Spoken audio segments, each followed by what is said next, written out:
tonight. Everything comes down to this.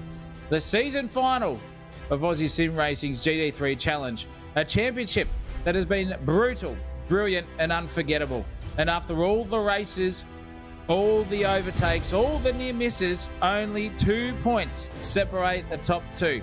On one side, you got Luke Fallon in the Mercedes AMG GT3. Smooth, clinical, consistent, and the driver who plays chess while the others play checkers. And on the other, we've got Dan Smith in the Mustang. Aggressive, fearless, determined, and a driver who just doesn't go for gaps, he creates them. This championship isn't going to be given, though. It's going to be taken. And what a battleground for the showdown. The Bend International, a modern giant of motorsport. Long straights where the GT3 stretch their legs, sweeping fast corners that punish hesitation, and the technical middle sector, a twisting, tightening sequence where rhythm and discipline reign. Turn 1 invites bravery. Turn 3 begs for a late break lunge. That long back straight turns into a slipstream, into a weapon, and the final complex funnels down to car control and nerve. The Bend has width to encourage overtakes, elevation changes that unsettle the balance, and corners where the road simply disappears under the horizon before snapping back into view. It's a track where tyre temp, slipstream and timing will decide everything. One mistake, however, could cost a season, and one overtake could define a legacy. The rest of the grid will chase glory tonight. 2 drivers, however, will chase their destiny.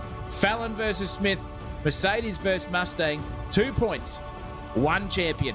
This is the season final. This is the GT3 Showdown. This is Aussie Sim Racing. And as always, you're watching it live on Simsational TV.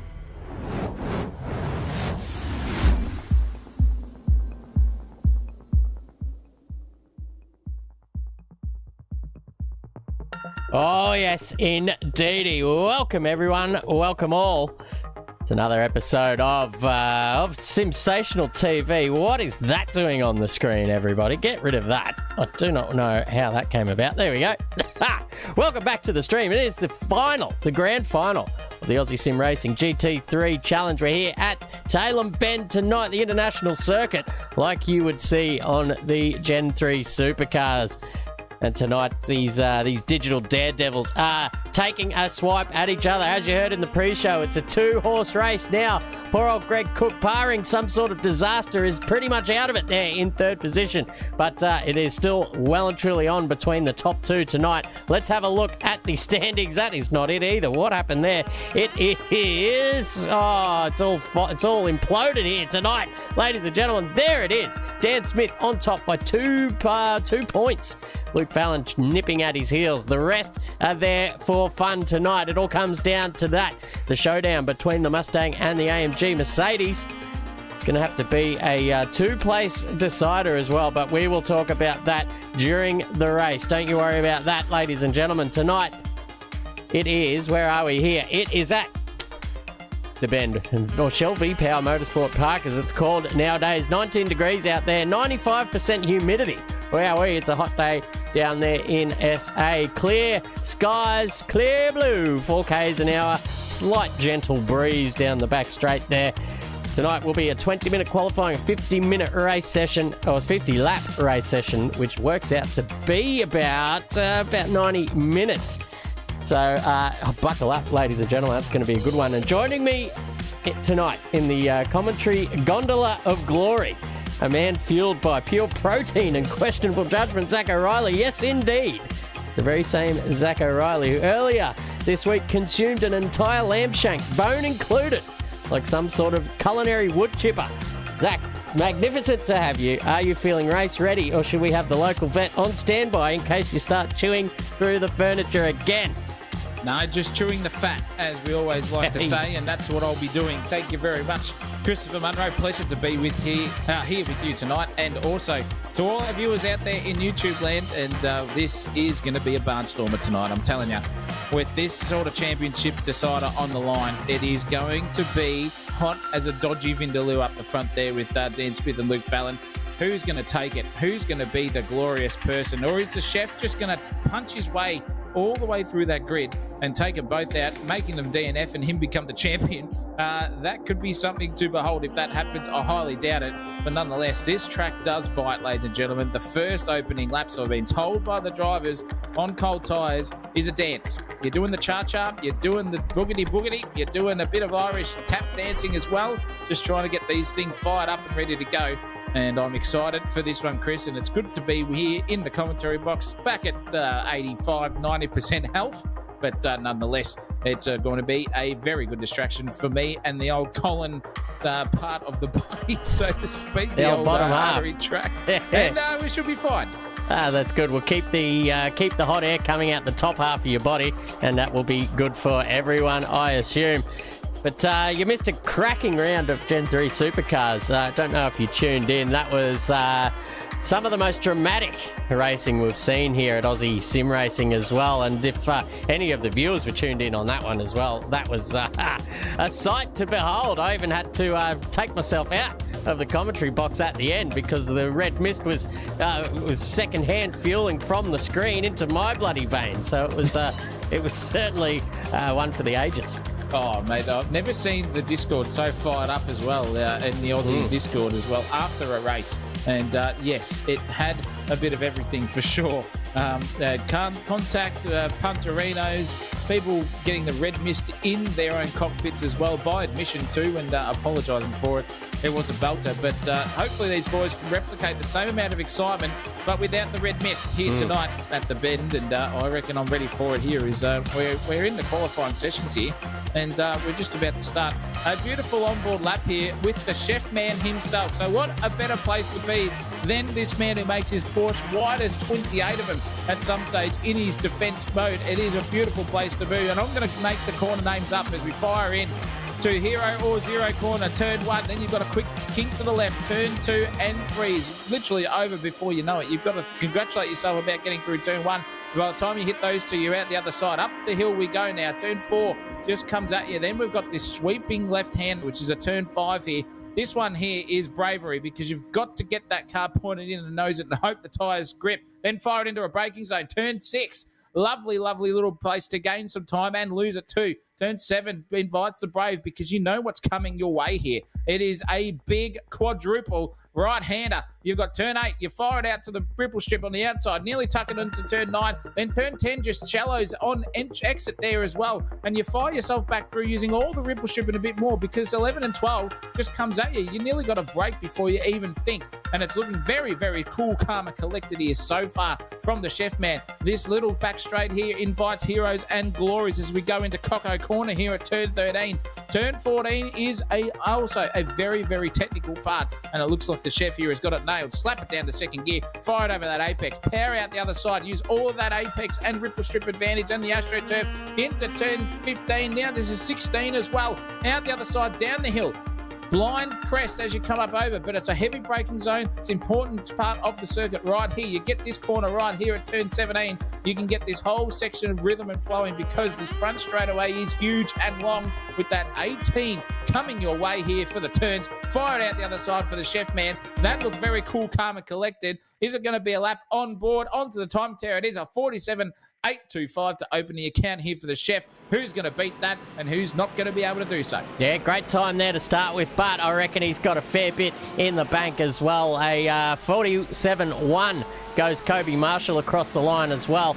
So I expect these guys to possibly top out in the 145s, possibly even a 144. I know there was a couple in the practice serve the other night, just itching, just scraping at the edge of that 144 mark as well. Luke Fallon crosses the line there with a 148 dead, so still plenty of time for him to find Matt Webber. It is, sorry, I've called him Mark Webber already. First time out of the gate. New man to the series as well. He popped into the practice server last night actually, and he was the one knocking on the door of the 44. So a 46.9 is very tidy indeed on cold tyres. It takes a couple, Zach, for these to warm up, and they really start to punch in the hot laps after maybe 2 or 3 hot laps out there. Matt Munro joins the party with a 49.2, That's almost his PB. He was down there in the 47, so expect him to go a bit better as well. Where's Dan Smith, our championship leader currently,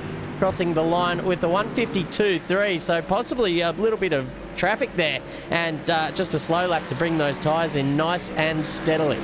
Yeah, well, if you've got to get yourself in a rhythm, you've got to do it early. But as you said, with 5 kilometres of track to warm the tyres up, it takes a little bit longer. About 7 kilometres, they say, in the old what do you call it? The inside information from the drivers. It's really, really dancey there as well for the first couple. But once they fire up and fire in, these lap times here, 46.9 at the moment.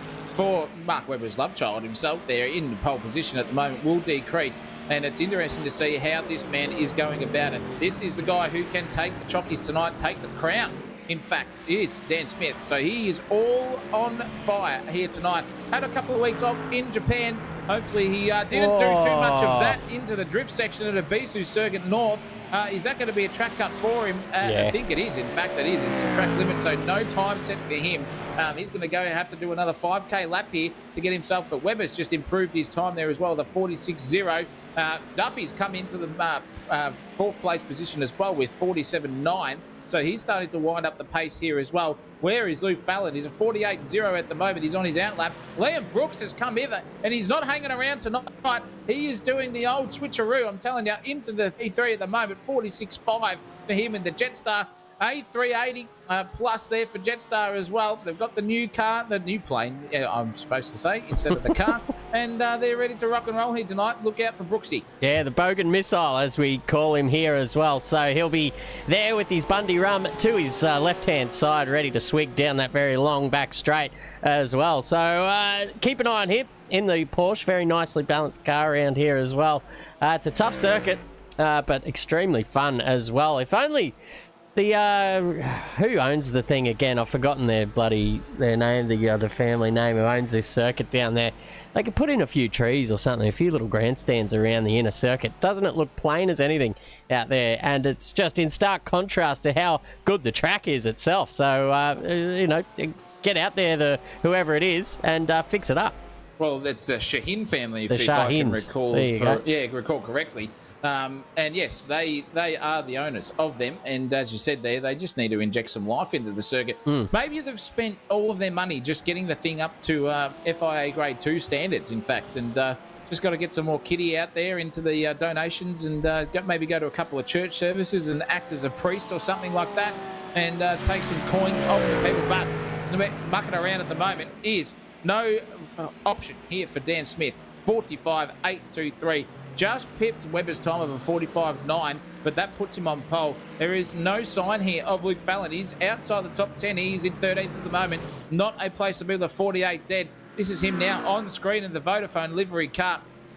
Esque of the old Craig Lowndes, as we like to speak, just putting on his Lounsey helmet tonight. Not working out so far for him, but it could be interesting. These times are going to start to tumble here. We've only got 11 and a half minutes of racing left to go, qualifying left to go. And now these boys can think about how am I going to get a no track limit, no traffic situation around this 5 kilometre circuit and go for it. And it looks like here at the moment on that track map that Luke Fallon has got about an acre of free space in front of him. No excuses now for the big man. And it's all pressure point motors here for him. Will it get to the young teenager here? We'll find out. And it's going to be interesting because Dan Smith's leading it so far. Yeah, he went purple in a few sectors there as well to Dan Smith. Luke Fallon just taking it easy, I think, just bringing his tyres up slowly. He's gone personal best in the second too, and Warren Baker joining the party as well. Thank you for the sub, mate, and hope you enjoyed the show tonight. Luke Fallon, though, is just rounding into the third or fourth sector here at... I was going to say Sydney Motorsport Park. It's South Australia Motorsport, Shell V-Power Motorsport Park, as he fires it up the main straight now. And I think this will be an all-and-out push lap here for Luke Fallon, a 47.8 last time around. So let's just ride on board and see how far he pushes the limits of this Mercedes-Benz straight down into turn one. Really nicely done. Pick up the throttle, and now you've got grip, whereas on the first couple of laps, you will be all over the shop through there, and a little late apex. Fire yourself out there, not too far out there. because you will get a little track invalidation here. Through turn 5, I believe it is flat to the floor in the GT3 cars. Plenty of downforce, plenty of power, plenty of grip. In the old V8 supercars, you really had to be on your song with the setup. Oh, that's a very tight little track cut there as well, but he manages to keep it on the circuit down through this beautiful right-handers, set of right-handers. It feels like you're on a bloody, the Gravitron there, I'm sure, in real life, with all the weight slammed up against the left-hand side of the car. Payrach, in the meantime, goes up in 8th position as well, immediately eclipsed by Bradley Cairns. How's Fallon looking in the old sectors department? Really not setting the timing tower alight here. So possibly this could just be all over before the shouting. If he doesn't get his boogie on here and really give Dan Smith something to think about in this opening qualifying session. Yeah, for sure. And I was looking at the onboard there as well and just seeing the old steering column, how it was behaving. And that car is not glued to the road at all. He is seesawing at that steering wheel, something chronic, mid to late of the corner in that phase. It is just skatey and dancy is that AMG GT3, not Luke Fallon-esque at the moment. He's going to go across the line here. He's set 2 green middle sectors, and it's a green for the next one, and it's gone him into 9th place now, the 46.728. A long, long way of that 45.8 for Dan Smith. So it's a bit of a mental game here now for Luke Fallon. Can he get that job done and get it further up the grid? But I'll tell you what, this man, the beer man, he has come on song this whole season. He set a purple third sector, not the personal best in the final one. That does improve on his personal best time, though. Jumps him up into 4th place from 5th with a 46.022. A very, very nice showing here from Mr. BLTV himself. And he's just showing the nose here. He's got that Mustang started to tune in. I'll be excited for him in 2026 because he is a man to look out for. If he keeps himself in this car and just continues to stick at it throughout the whole season, that guy will be in the top 3 contention. Don't you worry about it for next season. A cracking car and a cracking driving here from the beer man. What has that man done in Smith over the line? That's a V2 version of the agent into 10th place with a 46.905, Chris. Yeah, a couple of Smithies out there on circuit. We've seen him with some pretty good results of late as well. So he's out there in the second lonely BMW. It seems to be a Mustang party again, and 3 out of 4 of those are in the top 3, or 3 are in the top 4, should I say. So possibly well suited this circuit to the GT3 Mustang. It seems to be a lot of circuits that just seem to suit that car for some reason. I don't know why. Bit OP. Ladies and gentlemen, I didn't want to say it. The old Oscar Piastri version of the car out there, but we'll see what happens. Anyway, Seymour's gone purple in the 3rd sector, given a bit back in the 2nd, and personal best in the 1st. So in that, in that beautiful, proper looking Ferrari there, red, a little bit of yellow trim as well. Rounding the final turn to see what he can do here. Set the timing tower alight. Is he going up the order? Let's see where he goes. He goes up to the 2nd row provisionally.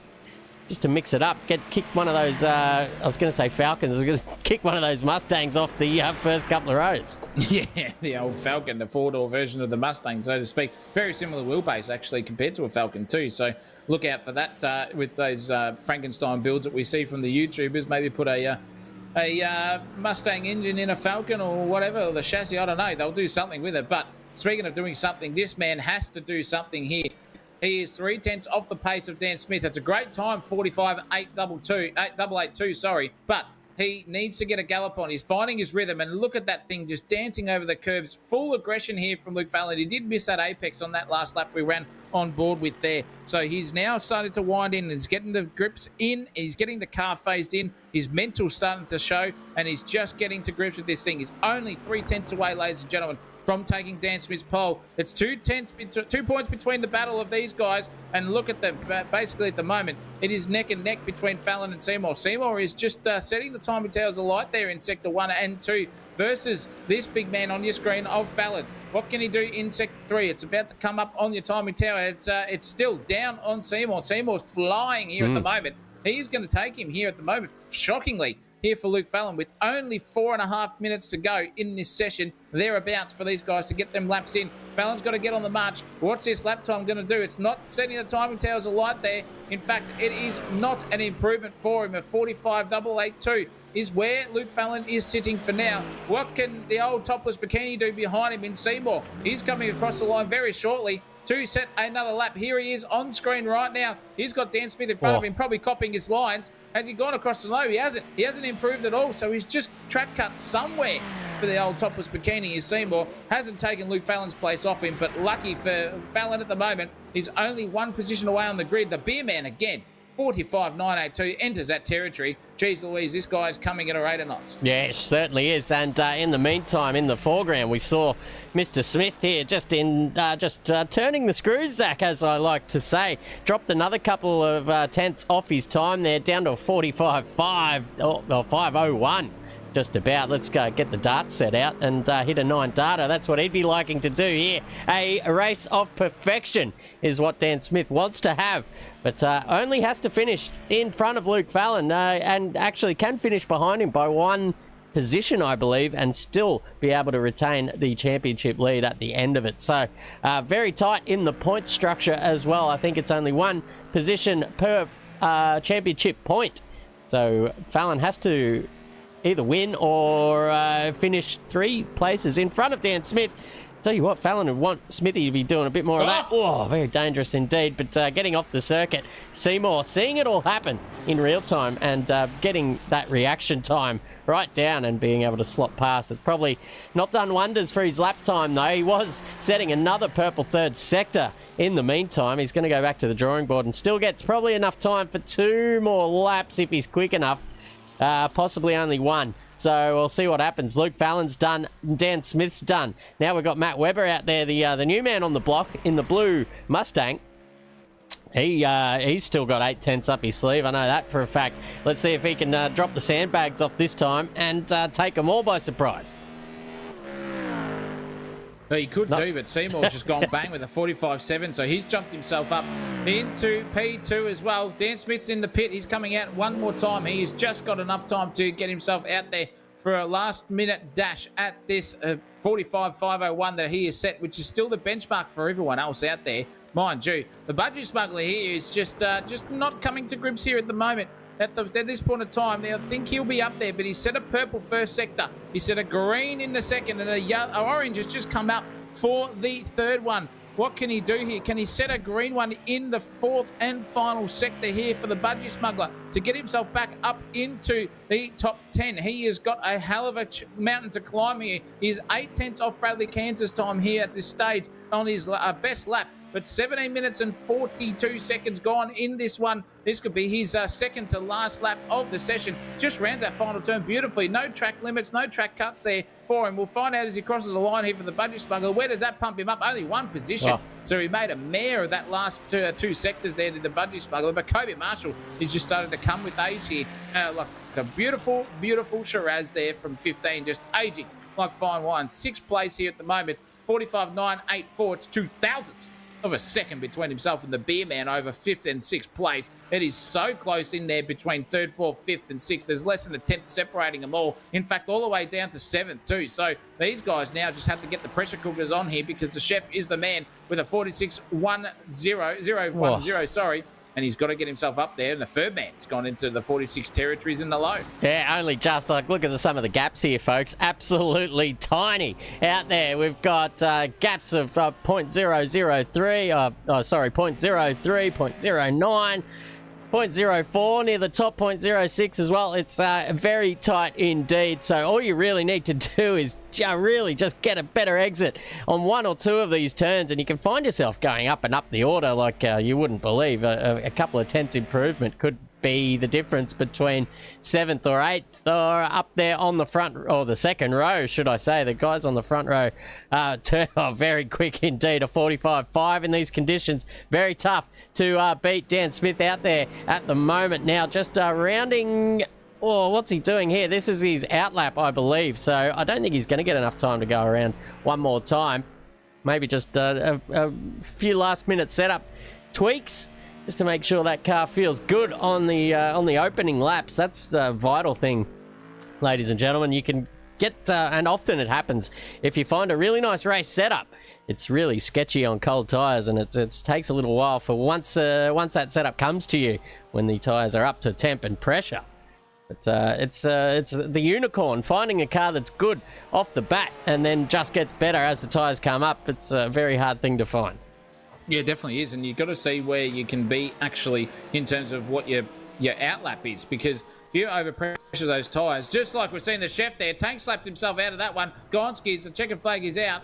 I was going to say that you need to put those pressures up to get yourself for 2 final hot laps there, but hasn't happened. No one is setting the timing towers alight. It looks like this man is going to take pole position now. Championship leader and the man amid the legend himself, Agent Smith from the Matrix, has just got the simulation down pat tonight. Happy days for him. A 45.501 is enough to take pole by nearly 0.3 of a second, 28 hundredths of a second to be exact there between himself and the topless bikini in Seymour.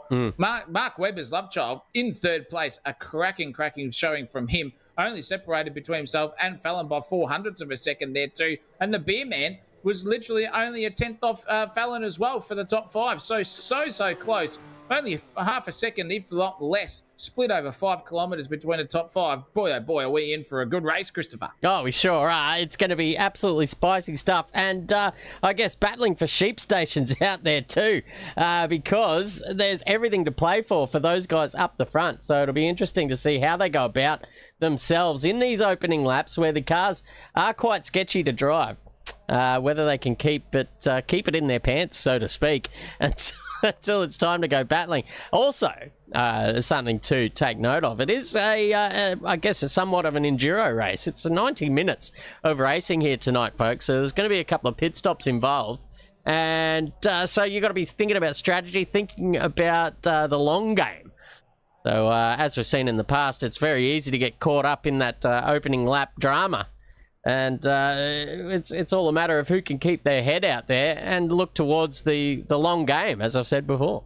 Yeah, well, with the fuel rate tonight at 80%, which means 80% of the fuel tank capacity, that means that they've, instead of the 120 odd litres that they generally take on, they're only allowed to put 88 in for tonight. So that is going to be a big thing. Who can, Lyco, as they say, lift and coast the best to get to the end, who can protect those tyres a little bit better will also be in there too. So don't count out anyone inside that top 10 to maybe take a sneaky podium or even the win. Can Dan Smith, fresh off a couple of weeks off, has he got the rhythm? Has he got the focus to last for this whole 90-minute session or thereabouts that we've got coming our way?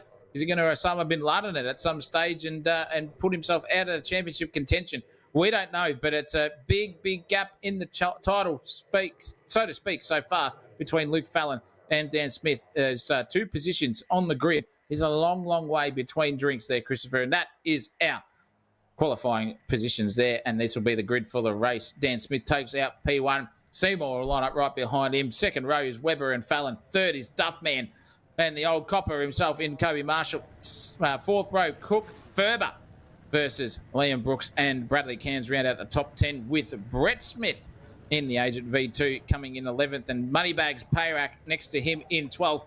Budgie Smuggler, Munro, the V2 version of Chris in the commentary box there. Coelho, Georgeson, Brittingham, Townsend in 18th. Rogers and Williams in 19th and 20th with Hutchins, Kyle Douglas and Jake DeBetta, who told me he would be nowhere in this race. Didn't even set a time with Archie White and Sam Cullen. All 3 not setting a time in that qualifying session means they're starting dead ass from the back. Oh, Sam Cullen, though, we've seen a speedy customer in the Gen 3 supercars, so we'll see how he adjusts to these ones. But the story is not about him tonight. It's between the 2 championship protagonists, and we are about to get started, ladies and gentlemen. Let's go racing for the finale here in round 10 of the Aussie Simmer Racing Championship. And look at that start from Seymour. He's going to pull up alongside Dan Smith, heading down into turn 1. But Smith does have the advantage of being on the inside line. He can just block his way through here, and look at them all come streaming through now. 3 and 4 wide, in fact, and it looks like Duffy's made his way up to 3rd position with Fallon battling around the outside. Matt Webber's dropped down a few positions as well. Greg Cook's there battling in behind. We've got Ferber behind them with Brooks, Payrach, Budge, and it looks like Georgeson and Douglas battling it out hard down the back there as well. They're 2 wide through that little section. Brett Smith and Bradley Cairns as well. Look at that. Coelho now popping out of the slipstream and sending it down into turn 6. This could be a little bit of an accident there. Very much contact with the Lamborghini, but manages to keep it on the circuit. Brett Smith in all the kerfuffle was a little bit balked there and lost a couple of positions as well. But up the front, it's Kobe Marshall being hunted down by Garth Duffy. He's got Luke Fallon in front of him as well, with Dan Smith in front of the entire pack and stretching out a nice little lead here to P2 of Alexandra Seymour. And that's almost a second now as well. So he has certainly got to be driving in his mirrors at the moment, because the criminal is right hot on his tail and wants to be in that position ASAP. Oh yeah, no mucking around here. As I say at the crematorium, you come out pretty burnt there for sure, but Luke Fallon can see Dan Smith just galloping away. 1.1 second advantage. He's currently net 1.4 seconds off the lead is Luke Fallon, and he's going for it here. But look at this little gap just behind him. Marshall's at the front of this one. Beerman's involved. Webber's just had a shocker, so he's trying to fight his way back through. It is two Mustangs behind a lonely Ferrari. Goodness gracious me, not a place to be if you are a Ferrari guy. You can see them coming and hounding you with that horsepower. On board here with Webber at the moment, and Marshall's just gone straight out to the right-hand side of the circuit. Into the slipstream there goes the Beerman too, so he's trying to get some little bit of a pace advantage. Switches back to the left-hand side of the circuit. Into turn 1 we go again. Marshall's defending for his life. The Beerman's going to trailer park girl him, or try to at least, into turn 2. He is still there. No overlap needed though. However, Marshall just slips back in there, goes for the early braking and late apex into that corner. Fires out the other side, and here comes Webber. Beautiful, beautiful racing between these two. Two Mustangs line of stern into the left-hander. Are they going to make it through there? Goodness me, they just do. Cracking awareness there from both drivers. They absolutely knew what each other were doing, and they're just going to fight on for the next one. But look at Luke Fallon up the inside there of Seymour. He's gone straight away into P2 as Fallon. Now he's got to gallop on. He's flashing the lights. He's angry. He's fired up. He knows he's got to get up with the Dan Smith's rear bumper. Quick, smart here, because I'll tell you what, with only 50 laps of this race going, or the time limit of 90 minutes, these boyos right here know that the championship is online. It's Dan Smith advantage here, 2 seconds up the road. But boy, oh boy, is this on like Donkey Kong. And what is Fallon doing going out there? Yeah, there's flashing of the lights between both of those guys at the moment. Seymour and Fallon flashing the lights. I think maybe Fallon was just saluting to the track cameras. He knows exactly where those are around each of these circuits. But Seymour giving him a little flash as well. Perhaps not happy with the overtake that happened just a little bit earlier, folks. Brett Smith dropping down the order now as well. Just maybe coming a little bit of a gutser there. But up the front, look at this. Marshall up the inside. Webber has collected himself a black flag along the way somewhere. So that's his afternoon just about done and dusted. Garth Duffy now just looking behind, saying, you know what, you're black flag, son. I'd just appreciate just getting off the throttle there, and I'll take that position indeed. But now look at this snake, the old suck snake down the front straight. Kobe just trying to break the toe. I don't know how effective that might be, because look at the closing pace of that GT3 Mustang at the moment. He probably only has to deal with that for a couple of laps until Webber has to come into the pit stops to serve that black flag. I'd love to know what happened to Matt Webber here to have gotten that black flag up against his name. But we'll see now, because looking up the front, and Fallon has closed that gap to Dan Smith now. It is 2.8 seconds. I was getting that gap incorrect. But Seymour now on the back of Fallon. Hasn't let go of him just yet.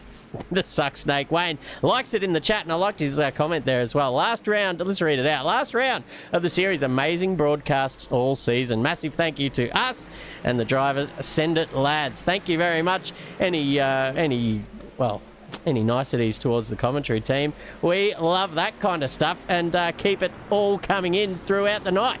Yeah, keep it coming, boys. And speaking of what, off into the Bunda is not where Williams wants to be. He's out. He's done. He's sold. So we've already got a couple of casualties already. Kansas in the pit now at the moment. DeBetter's in there too, after already being one lap down. Cullen didn't even start the race. So already we're down to 20-odd cars on the circuit. But Seymour is not letting go of Luke Fallon. He does not care. He's doing the old Ryan Wood, as we saw about the championship. And Luke Fallon's made an error there. He's absolutely lost at mid-corner apex to speed between him. And there goes Seymour up the inside.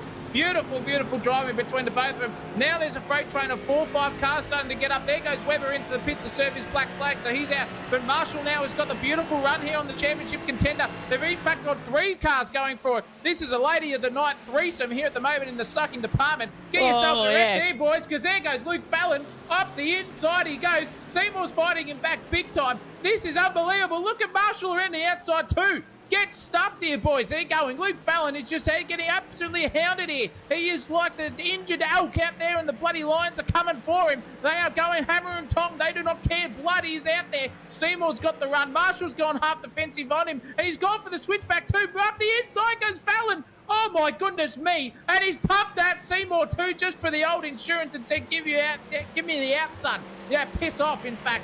I'm out because Seymour's been bumped down. The Garth man's in there as too. And I'm telling you right now, Marshall has been gifted 3rd place. Poor old Seymour's been punted out of the way. Luke Fallon and him have come a guts already in 2 laps' time. They're on the 4th, and these boys are going hammer and tong. There is no love lost between Fallon, and he's not setting the pace here. He's getting the old cork in the bottle situation to him here, and the beer man is all the wiser for it. He can just watch this starting to fire up in front of him, and maybe he's going to get P2 or 3, but look at Kobe Marshall go for it here. He's just full aggressive here, Chris, on the old man himself, the smooth criminal, Luke Fallon, fighting for his life here for a championship. At the moment, he can see it slipping away by 5.6 seconds. Yeah, the last thing Fallon wants is to be sort of annoyed by the Mozzies behind him, buzzing around in the back of the head there. But he needs to set his head straight and look down the field to try and catch up to Dan Smith, who's now 5.6 seconds down the road. You can see him there off in the distance. But poor old Luke Fallon's hands are full at the moment with a couple of Ferraris and a Mustang and a Porsche now chiming in by the name of Greg Cook, who is 3rd in the championship. He isn't out of this completely, but it is barring a disaster from Smith or Fallon to take that victory over to the Porsche garage. So we'll see what happens. But there's a nice little opportunistic move there from Marshall. He's going to have to give Fallon space around the outside, and Fallon will have the advantage of going quicker, and now does have the inside run for turn 5. So he took that wide line, that late apex sort of slingshot maneuver, and Harley Marshall, goodness me, down the outside, up the inside. Old habits die hard here in the commentary box, but now the Ferrari and Mercedes side by side up into the right-hand roller coaster section, I like to call it. It's a beautifully fun bit of work in some downforce cars as well, and that Ferrari's just stuck to the road. Look at it. Oh, just controlling the pace here at the moment, and Fallon just hanging on by his teeth, really. Just needs these guys to let the pressure valve off just for a moment, and he can set off down the road. But I tell you what, these blokes have, I think they've been paid more than Fallon could give in the Discord earlier this week, folks. Fallon was offering a reward for someone to take out Dan Smith this race, and I think $20 was thrown on the table, and Dan Smith says, fellas, I'm about 20, 30 years older than Luke Fallon, so I'll match his bet and double it. So maybe a couple of takers have taken that in the Discord. Oh, maybe, but I'll tell you what, karma is a biatch, as they say, and it's not gone the way for Luke Fallon here as you would like. 7.2 seconds between himself and Dan Smith now. Look at him down the front of the straight there as well, and he's in all sorts. He's just battling for his life here. This is a cracking stanza here between Marshall and Luke Fallon as well. We love to see this, and look at him go for the attack here out the inside. He does late on the brakes for the Ferrari. Trailer Park Girl into turn 1 as well. He's going to be on the best side of the circuit as he comes out of turn 2, now into turn 3 section. He has got the job done. Oh. Luke Fallon's going to go for the switchback, but he's been chopped off there by the nose of Seymour, because here comes the rest of them behind. We've got Seymour, Duffy, Cook and Ferber all injecting themselves into this battle over P2. If these boys keep mucking around here, it could be on like Donkey Kong, and that was a huge moment there for Kobe Marshall. Just nearly lost it, tank slapped himself out of that. Luke Fallon just giving him a bump around and then turned around. Oh no, there goes the championship. That is all over. Dan Smith has got it now. Luke Fallon in 8th place. See you later, alligator. It had to come to this, ladies and gentlemen. It was just brewing and brewing and brewing like some beer at the random dodgy house in the homebrew department. and Luke Fallon just gone for it here, just touched himself around, and there was the old compatriot in Seymour right there for the taking. It was a bit of a concertina effect, and that put them both out, but the worst man out of that is Luke Fallon. This is a cracking onboard, though. Look at this up the inside. There's Fallon there. He checked up, and then there, Seymour had absolutely no room to do anything, is my call there, because it was just a brake check by Kobe Marshall into Fallon, Seymour into the back of him, and that man right there will be absolutely spewing up like he's had a bad, dodgy Vindaloo on a Sunday night. Yeah, absolute disaster there for the Luke Fallon camp. Condolences go out, but there's still plenty of laps to come. 43, in fact, so we might see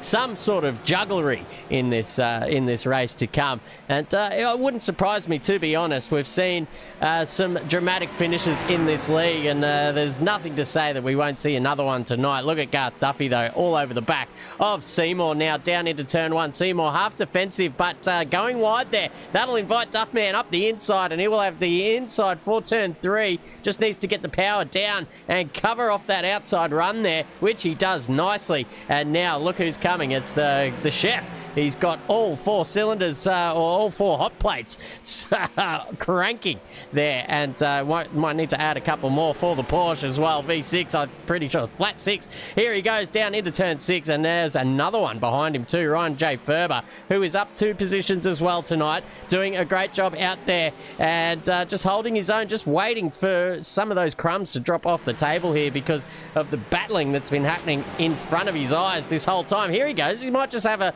draw alongside here his Porsche teammate, but manages to just go think better of it and thought, you know what, I'll listen to Chris Munner in the commentary box. I'm just going to sit here and wait for the mistake to happen, and that's probably the wise idea, folks. Let's go down here because there's a bit of battling going on back here. We've got Brett Smith, we've got Ash Rogers, we've got Matt Munro and Wade Georgeson as well, just chiming in at the back of this trio that are just starting to get stuck into each other.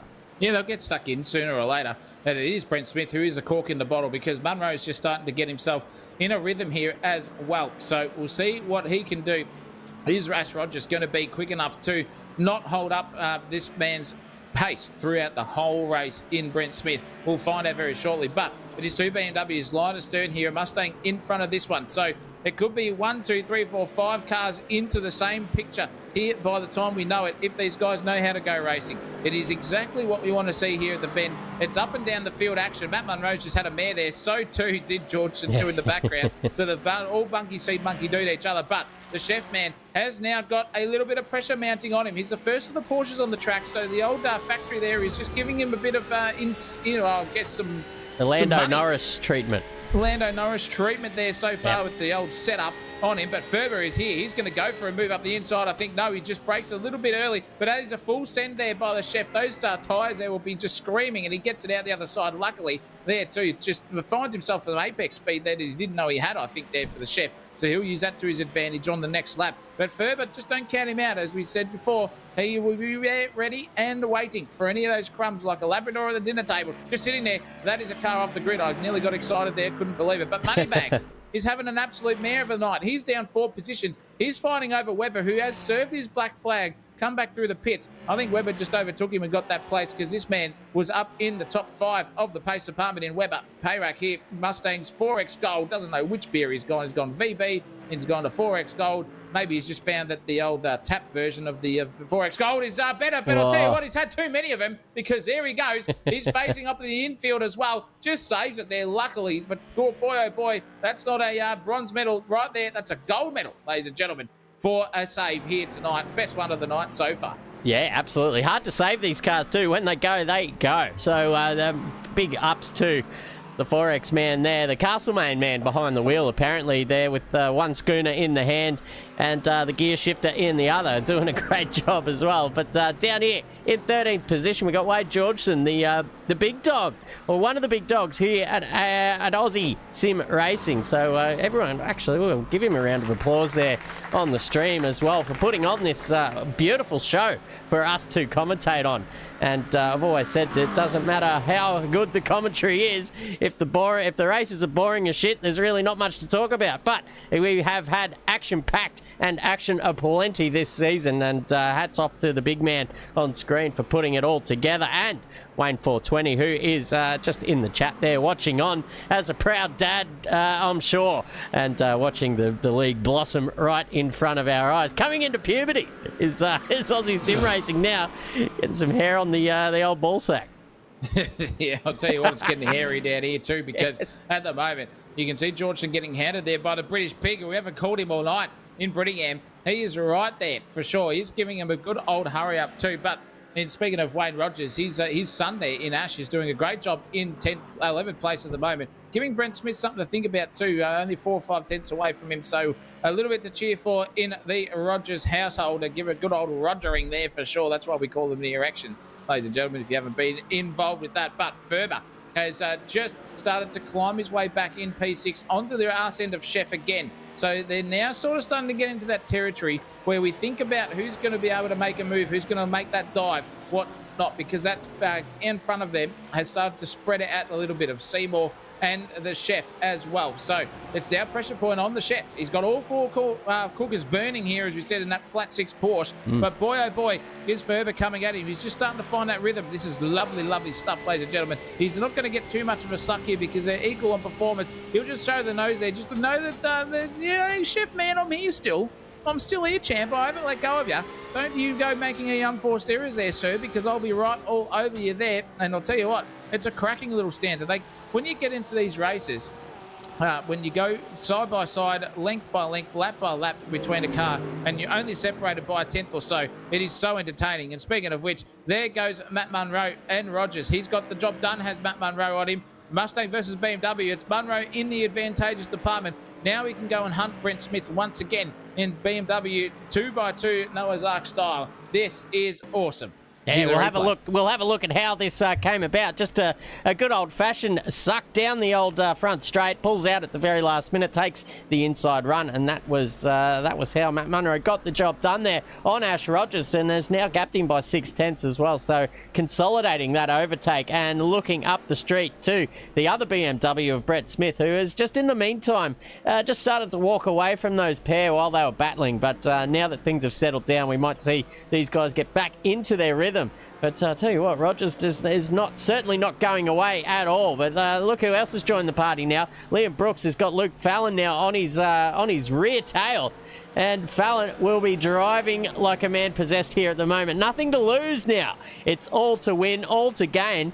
And he will be absolutely, wide-eyed. He'd be like a bloody possum behind the wheel there, just watching every moment and hoping for something to come his way.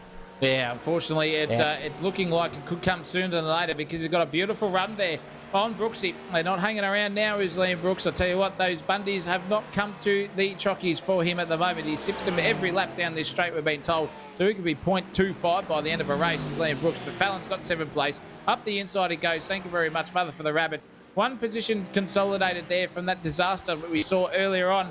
And he's in 7th place. Dan Smith's in 1st. Championship all over and done with so far, but it is still a long way to go. 18 minutes and 35 seconds out of a possible 90-minute session. And look at this up the inside, though. Is Georgeson versus Brittingham going to come to light? Nearly there for Georgeson. He just nearly got his rear bumper swiped off. Oh, look at that, up the inside again. The British Pig has done that 3 or 4 laps in a row. And they have both been there, and they're both looking at each other going, mate, is it my turn to give the tap on the shoulder for next in line, or are we just going to keep going racing here? I'm not too sure, but they're really, really going for it. It is so, so clean, so fast, and beautiful, beautiful stuff. When you're literally 2x2 with this and you're on equal pace, it is where the best of the best in the mental department come to fruition, and that's what's going on. Ferber, however, really, really close there too. I just saw him there on the timing tower. He was so close to the Chef there. He was within a tenth. But now it's only 2 tenths, and now he's really putting the pressure on. Swiping left, swiping right there, Tinder style there, and he's just showing the nose once again. The Chef is under all sorts of pressure. Gordon Ramsay is yelling in his ear right now, going, mate, where the hell are those 34 covers? I've only got 22 of them. What are you doing? Don't cook the scallops. Cook the bloody filet fish. Get it in there, son. Get me out there. Get up the P4 for Christ's sake, because you've got another Porsche behind you here, and he's giving you the old Tijuana, mate. Let's go. Come on, Chef. Yeah, nobody wants it, but I tell you what, Ferber is looking very, very racy indeed. There was a couple of very aggressive showing of the nose, if you're into that kind of thing. Here he goes again. This time it might be a full-on send. He does just pressure under brake, slides up the inside there. Cook, nothing the chef could do there except just put the plate out, hit the bell, and say, "All right, waiter, you take it this time." And hopefully they send it back, that it's underdone, and I can have another little crack when it comes back into the kitchen. Perhaps just spit underneath the old sirloin steak and send it back to your table. Have that, you bastard. Wipe the time on your bum hole as you're going through it as well, and just to give him something to think about. That was so close there too. Full on nearly contact there between Chef and Ferber. I'll tell you what, the old toy is working at the moment for Furby. He's got the vibrations on. He's feeling it right now. And Luke Fallon is closing in on these two, having a good old battle with each other. You can see the driving styles between the two. Just checking on the brake pedal there for the chef mid-corner on this beautiful, beautiful roller coaster section. But Fallon is just in another dimension here at the moment. He is full Ayrton Senna style at Monaco. He just feels at one with this car, and you can see the closing speed. They're within 2 car lengths in a corner. He just closed up onto the back of the chef there, and again under braking too. Fantastic stuff. It's just lovely, lovely to see Master at his work, fighting his way back through. He'll be angry at the moment, will Luke Fallon, but that'll be okay. That's what you do. You drive angry. You've got something going out of it. Goodness gracious me, Luke Fallon. You've got a championship to win here. Can he get it done? If Dan Smith has one unforced error after being away for 2 weeks and just been a bit medium rare in the old steak department and the meat and 2 veg, Luke Fallon could be back in with this one, but he's got 2 cars in front of him who are pretty quick, and defensive mode here for the chef, as we've seen, just can put on a masterclass of that if he's in the mood. Yeah, well, they're all certainly in the mood tonight. We've seen that so far, and especially Ferber at the moment. After getting that overtake done on the chef, is starting to walk away down this main straight, and the chef's going to be... well, he's under attack already from Luke Fallon, who we've seen had a bit of bad luck earlier on in this race and is starting to get on the comeback trail as well. Looking forward, though, there's a very big gap up there to the leader, and that's the man he needs to overtake and have somebody else follow him through there as well to have any sort of hope in this championship. But I'll tell you what, P2 in the championship, not to be sniffed at anyway, but we shouldn't start talking about P1 or P2. Yeah, Zach knows how P2 feels. I'd rather go P20th than P2 sometimes. I'll tell you what, it's hard to try your best, and if you try your best and you don't succeed. I think there's a Coldplay song that sounds a little similar to that, possibly not as good though in the vocals department. Here we go, look at Fallon all over the back. There's probably nowhere to pass through that little section up the hill though, and now this is it though, up the hill into turn, I believe 12. Oh, shows the nose. He may as well have just sent it there. He's got nothing to lose there in the AMG. It's all happening here. We've still got, what's that, 37 laps to go. Plenty of time here too, so possibly we've seen this guy make a couple of unforced errors in his time, Dan Smith, and as you said, Zach, he's a little bit undercooked after spending 2 weeks in Japan buying used undies from vending machines. Well, he did that, and then he went up to Mount Fuji at the top there and just had a slash outside the off stump there. What is his name? Phil de Freitas style. And he just thought about coming back to racing and go, you know what?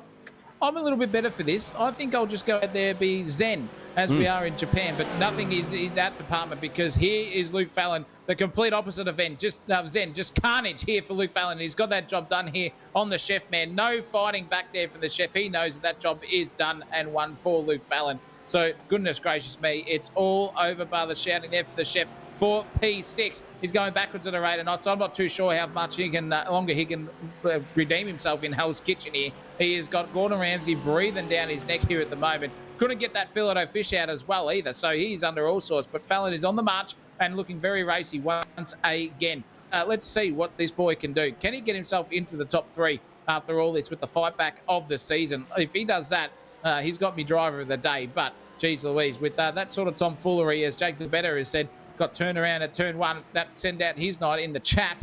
It could be a little bit worse there, but let's have a look here. What happened to Moneybags? Because at the moment, he looked like he was on the charge, but he's just sort of overcooked it and slid out. Whoopsie-daisy, tank slapped himself and around again. That is what traction control does, ladies and gentlemen. Once you've got it on there, it's great for you, and he's already quit. The Moneybags has gone broke, ladies and gentlemen. He's put all the chockies on number 21 at the roulette table. He's come home with nothing. The Misso is very, very unhappy. He won't be in bed with her for another 5 years. In fact, I can already hear the divorce payments coming out. Yeah, not ideal. Oh, we've got another crash down here. What's happened here? Matt Munro, he's only lasted 25 minutes here. Can he, what's going to happen here? Just down into turn 6 by the looks of it. Very slow part of the circuit. Oh, just, an awkward little, maybe too hard on the old loud pedal there. And around he goes, drops down a couple of positions, gives up all that good work that he did before overtaking Ash Rogers. Now he's back there in 13th position, still up 1 from where he started, but back to the drawing board for him. Up here, the Duffman, though, is pretty close to his last lap around, a 1:46.7, only 2/10 slower than his best lap. So absolute consistency, a picture of consistency here is the Duffman. He's consumed the 6-pack of Duff, and he is absolutely loving life out there in P3 at the moment. Seymour is about 2.1 seconds behind too, so really just in no man's land at the moment. He can just sort of smell the dust of Kobe Marshall up in front there, and he's got another 10-second gap out to this man who's just had it all his own way today. Perfectly done, and I'll tell you what, I guess it was a credit to his qualifying run, Zach O'Reilly. He could have, in the grand scheme of things, where did Luke Fallon started in 3rd, right? But just for the fact that he was not off the front row meant that he was stuck in that gaggle, that absolute punishing gaggle of battling cars down there, and it served to be the pretty much the nail in the coffin for him. Well, I hate to correct you on stream, but he started 4th. Which was one place even worse than 3rd. Correct. And yes, he got caught up. He definitely get caught up in all of that nonsense, and that is why he is down in 6th place. As we, if you just tuned in, there was a bit of Constantina effect there, or Constantina effect, as bloody Lance two chromosomes short of a normal person Stroll would say.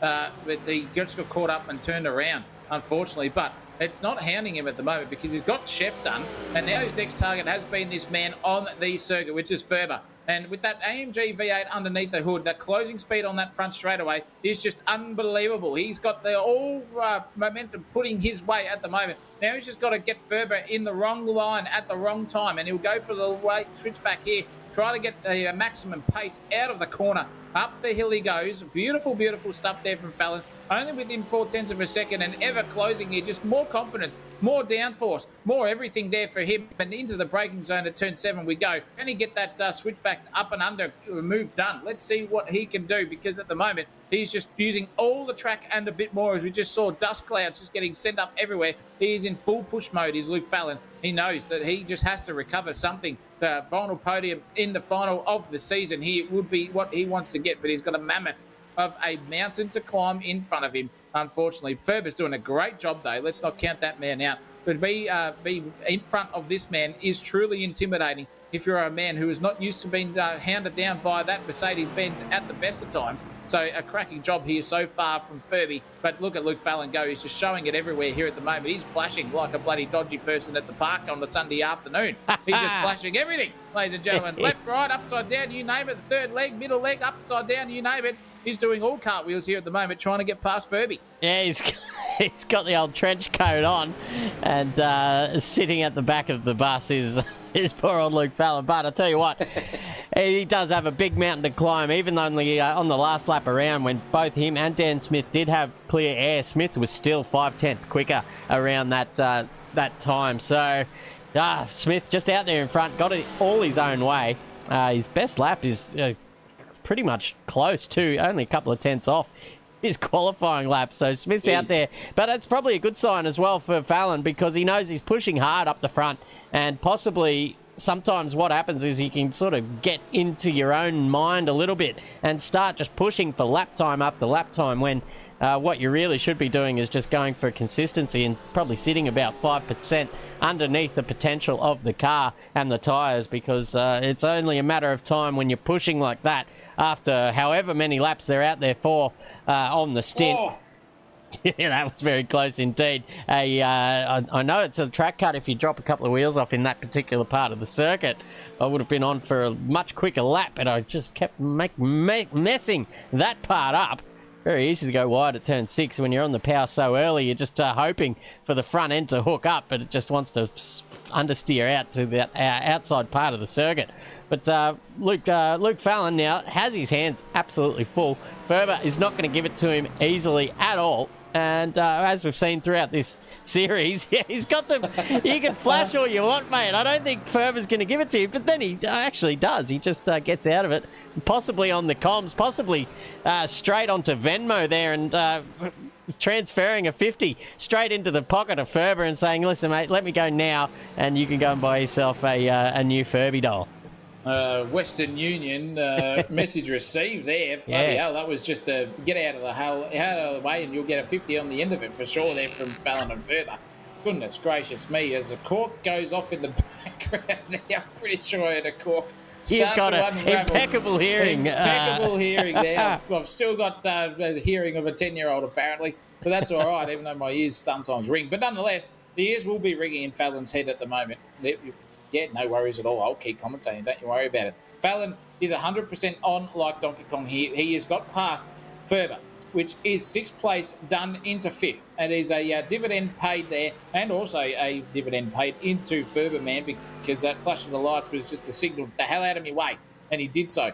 And it's still a massive, massive gap out in front. Dan Smith leading this one for 11 and a half seconds between himself and Kobe Marshall from Marshall Motorsports himself. This man on your screen is on the fight back of his life here at the moment. We'll see what he can do. What can this man do? The old Roger himself is all over the back end of Matt Munro. Goodness me, if they touch rubber, and I'll tell you what, if Matt Munro got turned around, there would have been a DNF there, because that man has got about the patience of a dying hospital. 0, in fact, in Matt Munro. But the old Roger's just trying to get the old heart on out there, starting to give a bit of Randy sort of stuff there with the blue pill, and giving Matt Munro something to think about, just showing the nose again and just giving him a little bit of headlight flashing as well as we go out the other side. But Munro is none the wiser, out in 12th place at the moment by half a second or thereabouts. Just made a mare of that section that Munro absolutely loves. Let's have a look here, though, on how Matt Munro did get past him. However, up underneath into turn 1, simple as you like, just chop the nose off, put the brakes on, mid-apex there, fires it out the other side. Lovely, lovely job. And now it can be on the charge here. He's got 10 seconds down the road to get into Michael Budge's territory for Matt Munro. But Rogers can reconsolidate that 12th place if he wants to with an error from Matt Munro, Christopher. Yeah, well, he's good for one. We've seen it happen plenty of times throughout this season as well. Just does all the hard work and then manages to give it back with just not as much consistency as he would like. But I tell you what, now he's really opened the door here for Ash Rogers in that Mustang, really just weaving all over the circuit, trying to find a way through that M4 in front. And I'll tell you what, if he keeps the pressure on, anything could happen here between these two as well. Both feisty customers on their day. But it looks as if Rogers just sort of gave up the ghost there in those last couple of turns. And now that gap's just stretched out to about 8/10. So the rocketing down the straight is the M4 BMW of Matt Munro. So we'll keep one eye on that one. There's another little battle forming down the back. So we're going to go and check in on that. It's the Brazilian Berserker there. And Wade Georgeson as well. Look at that car. That is bright, bright, bright. I love it. It's fluoro. It's all in your face. And it's Brazilian. So how could you not love it? Oh, not at all. Your favourite colour is green there, Christopher Munro. It is. And, although coupled with blue and yellow, I don't know how you're going. It needs a bit of black on there, if you ask me. Yeah, a bit of black, bit of purple or something like that, I reckon. Just that bright purple. But he's not thinking about anything of that. He's just thinking about passing that guy in front of him with Georgeson there too. So Wado is under a bit of pressure here in front from the Brazilian Bazooka, as we like to call him, or the Barnstormer, or the bloody bastard, whatever he does, whenever he takes someone out. He's got 4 or 5 different nicknames here in Sensational TV land, but he's doing a great job of hounding that man in front of him with Georgeson. This is out the rear vision mirror of his car onto the chopper cam, and you can see how these two boys go about it. One is a little bit shallower on exit. The other one is just closing in late onto the brakes is Goelo, but that hurts him here for this section too. But that is a full unforced error there from Georgeson, who thought he nearly got oversteered out of that. Here comes the Brazilian Barnstormer himself.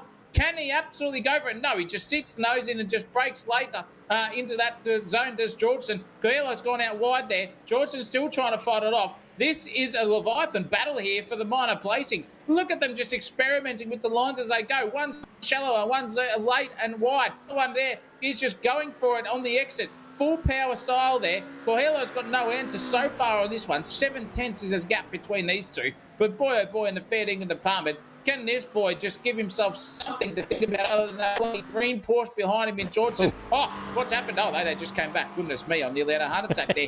Both of them disappeared out of view, and they're both on the same internet connection. In fact, I've been told that they're in the same department there as Georgeson just wiped off some excrement off the front of his windscreen there just down the straight. Whether that was intentional or not, I don't know. But nonetheless, 1.2 seconds between them. Now that battle has just petered out to nothing. And let's give this opportunity, Christopher, if I'm going to hog some more airtime here for yourself. Go for it. We at Sensational TV in the commentary box need your input in the chat. What we need to do is Christopher Munro is there and I am Zach O'Reilly. We want your vote for 2026. Do you want to see one of us, one round of the season, switch positions and one person jumps into the racing sim themselves and put it up with whatever league we decide to broadcast and have a crack here and just if we go horribly, we'll go horribly. If we go well, is that what you want to see? A little bit of an insider to how we go racing?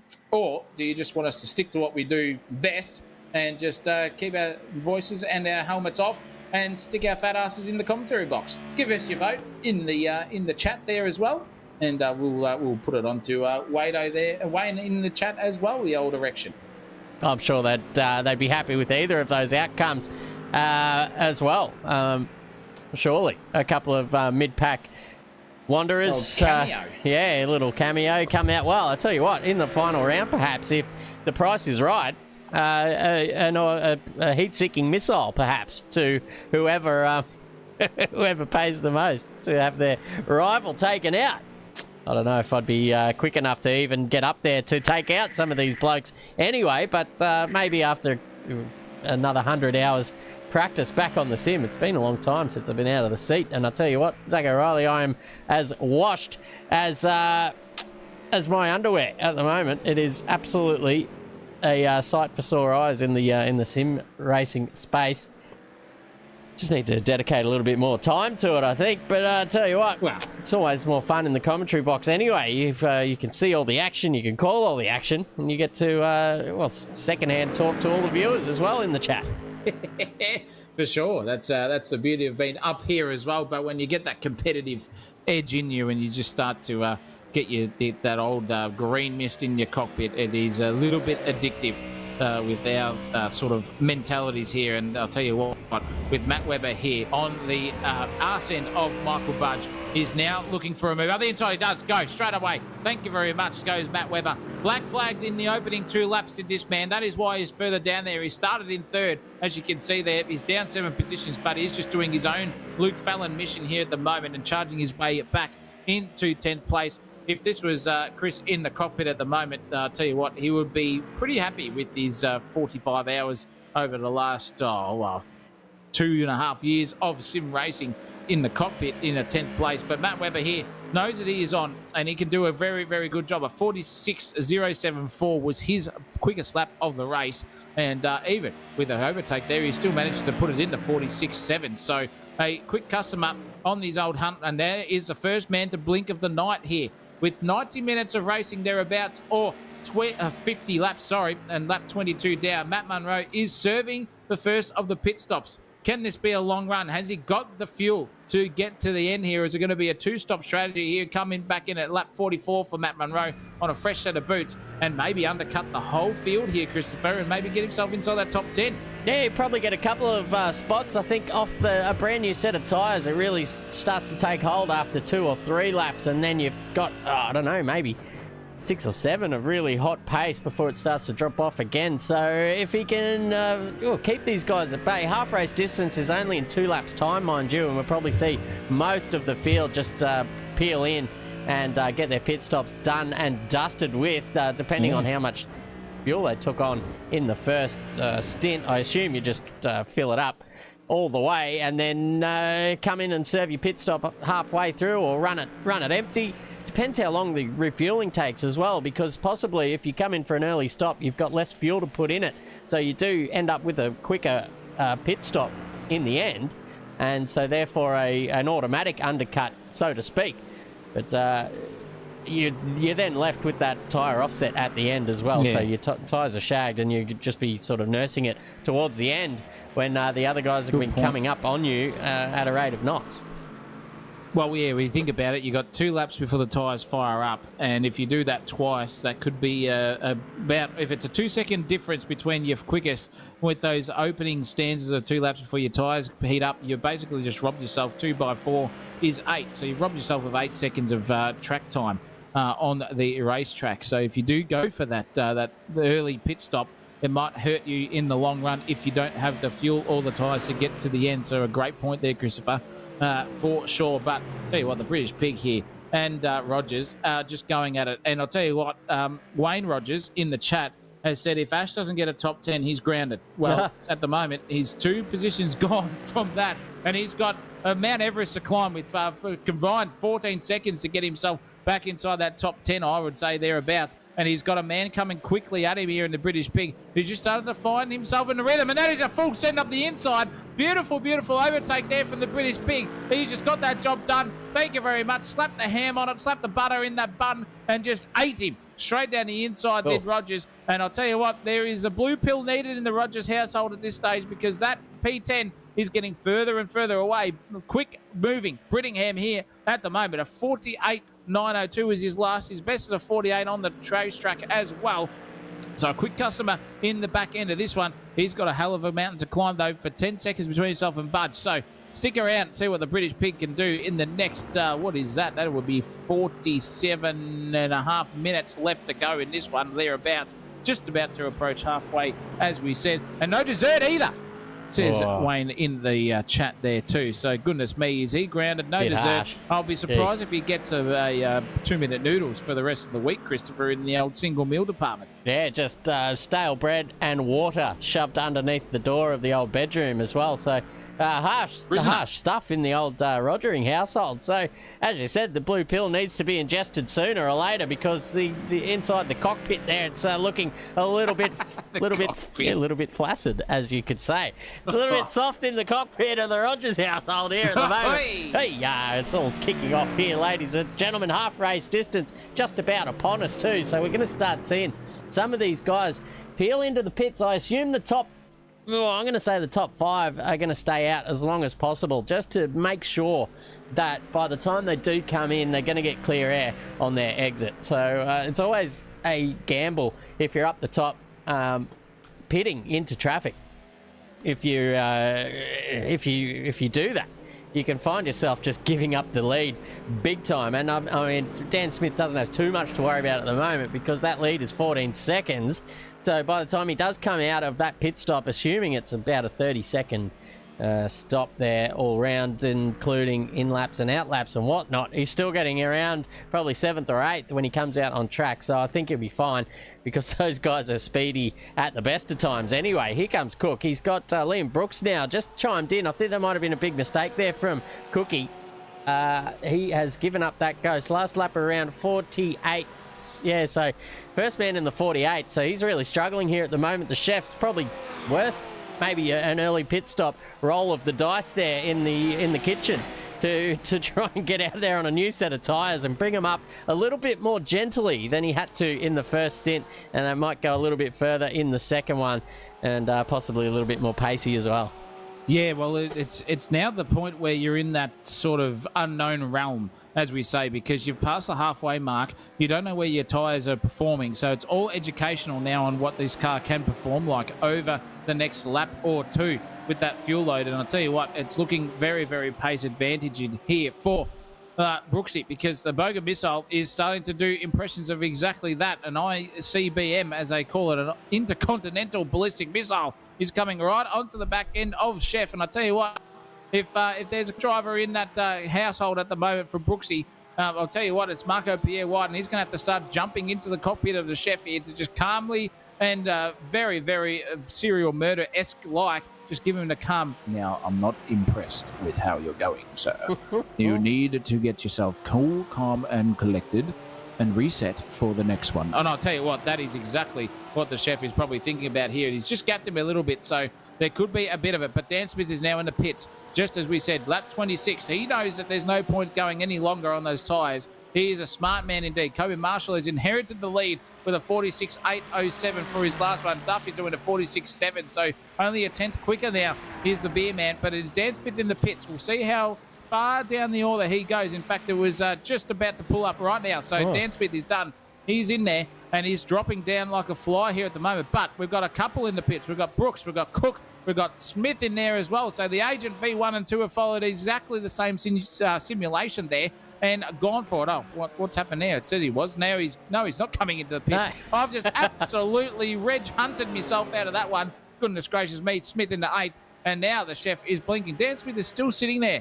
A long, long wait, Christopher, and it is still 9th place. It could be 10th here, but the chef man is coming through at a rate of knots, and he's just about to start his pit stop, and out comes Dan Smith in 9th place into the effective race lead again, but it is huge. Oh, no, here comes there's Budgie Smuggler. Just straps the old Dick Togs on a Bondi, struts out his stuff and says, mate, don't care about your pit stop. I'm taking now, and good luck catching me. Yes, he'd be spewing with that, actually. Dan Smith, had he come in possibly a little bit earlier, he would have been in front of Budge when he did. So, or maybe one lap longer if he could. It depends on how your pit chief or crew chief or whatever he says in your ear, you got one more lap of fuel left. It's time to go. So possibly just forced his hand by how much fuel he had left on board. But Budge will have to come in eventually anyway. And as we said, Dan had a pretty big lead up his sleeve there, 14 seconds or so to Kobe Marshall,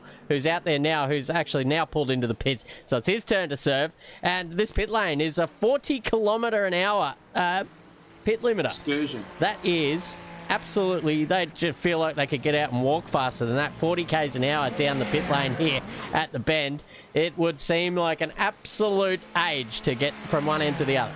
Yeah, it's like when you're on Age of Empires, the game, and you start in the Stone Age, and then you have to get yourself up to the Imperial Age. It's just an absolute slog going down that pit lane. I'll tell you what. And Seymour is just doing the old late one, so he doesn't care at the moment. As long as his lap times stick within that 47 bracket, he's still got some tyre life left in it. And that Ferrari looked very, very pacey mid-corner. It was just very, very nicely balanced for Seymour. So he could be pretty much nursing these tyres till the nth degree here and going for that overcut, so to speak, to get himself further up the grid. But Smith is only 26 seconds behind him at the moment, in Brent Smith, in fact. So there could be a bit of a change here. There's Dan Smith on the circuit now, just weaving and warming those tyres up. As we said, it takes a good 8 or 9 kilometres for these things to start getting into that operating window to get yourself back onto the pace there for Dan Smith. So the less pit stops you do, the better around here. And that is what Dan Smith did. He knew it was at the 26 lap marker.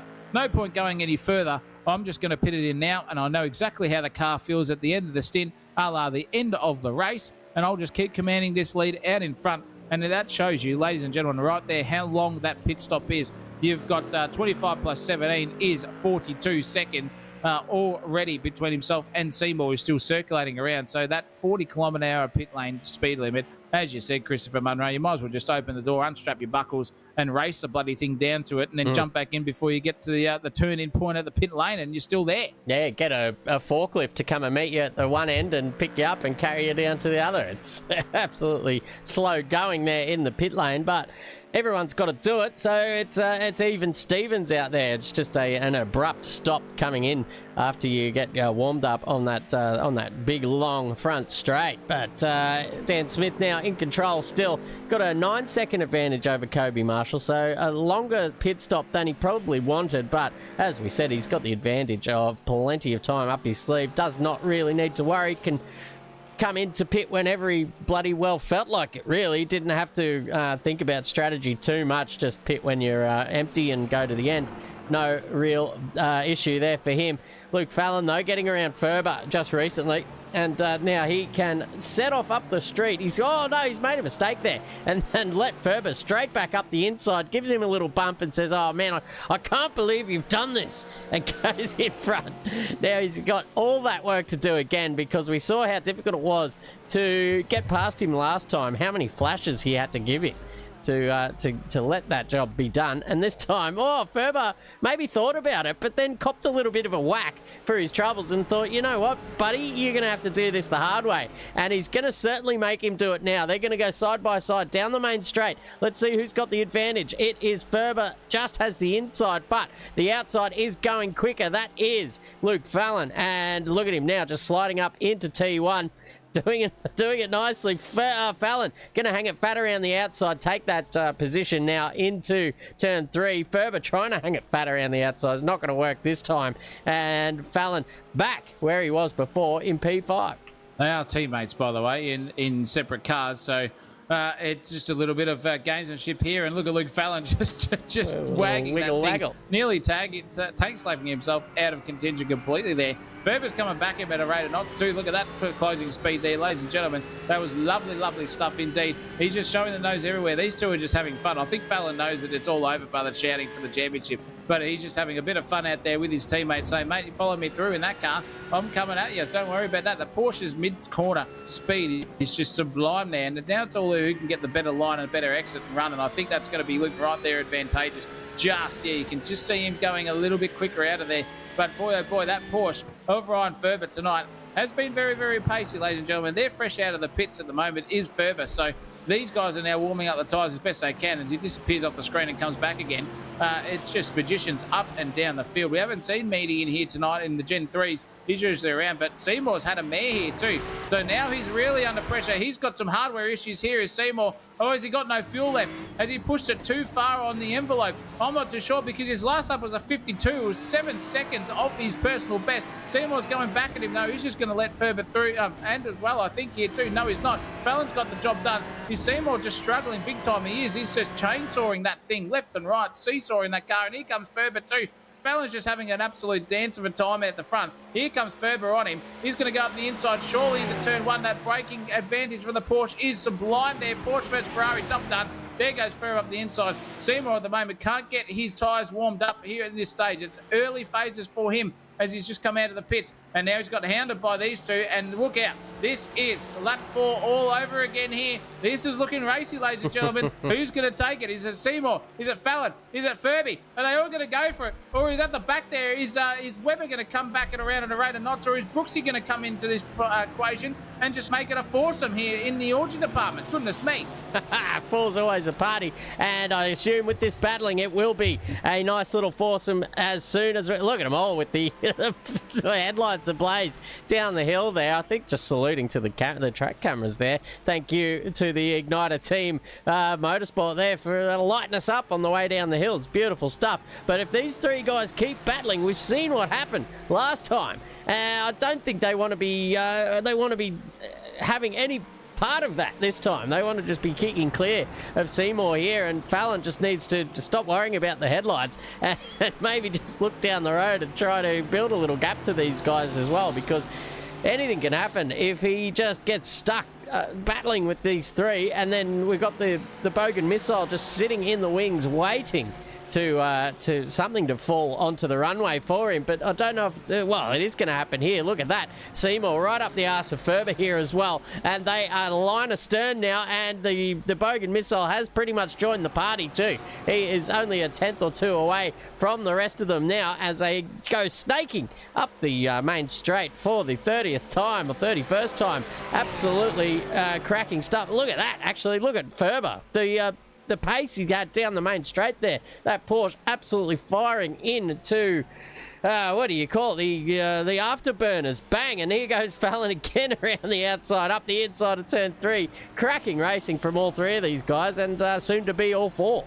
This is perler stuff here, ladies and gentlemen. You are getting everything. Look at the flashing there from Ferber on Fallon. He's going for it, and Seymour's right there too. He doesn't care about these two being teammates. In fact, no, please don't. 3 wide into turn 7. Goodness me, that could have been disaster there at the moment. Out the other side goes Ferber, though. Fallon's had a mare. Seymour's in there. Brooks is in there now, too. He's hanging around for sure. He's not going to jump off that stool at the moment. Shawshank Redemption style is Liam Brooks. He is 100% trying to fight his way back into this battle. It's 4 cars. Line astern. We are 54 minutes and 15 seconds into this one, and these boys are going at it like it's P1 here at the moment. Look at the closing speed there from Ferber. He nearly got the job done, but Seymour's at the back there, just flashing at the moment with the inventor at the top was Bikini, is Seymour Tit. He is really putting the pressure on Ferber right now, and I'll tell you what, it's going to be 5 cars here basically involved if these guys keep mucking around. This will draw in the chef, who's only 5 seconds away, ladies and gentlemen, and these guys are just having a party here on the circuit. Oh, nearly a punterino there from Seymour on the back of Ferber.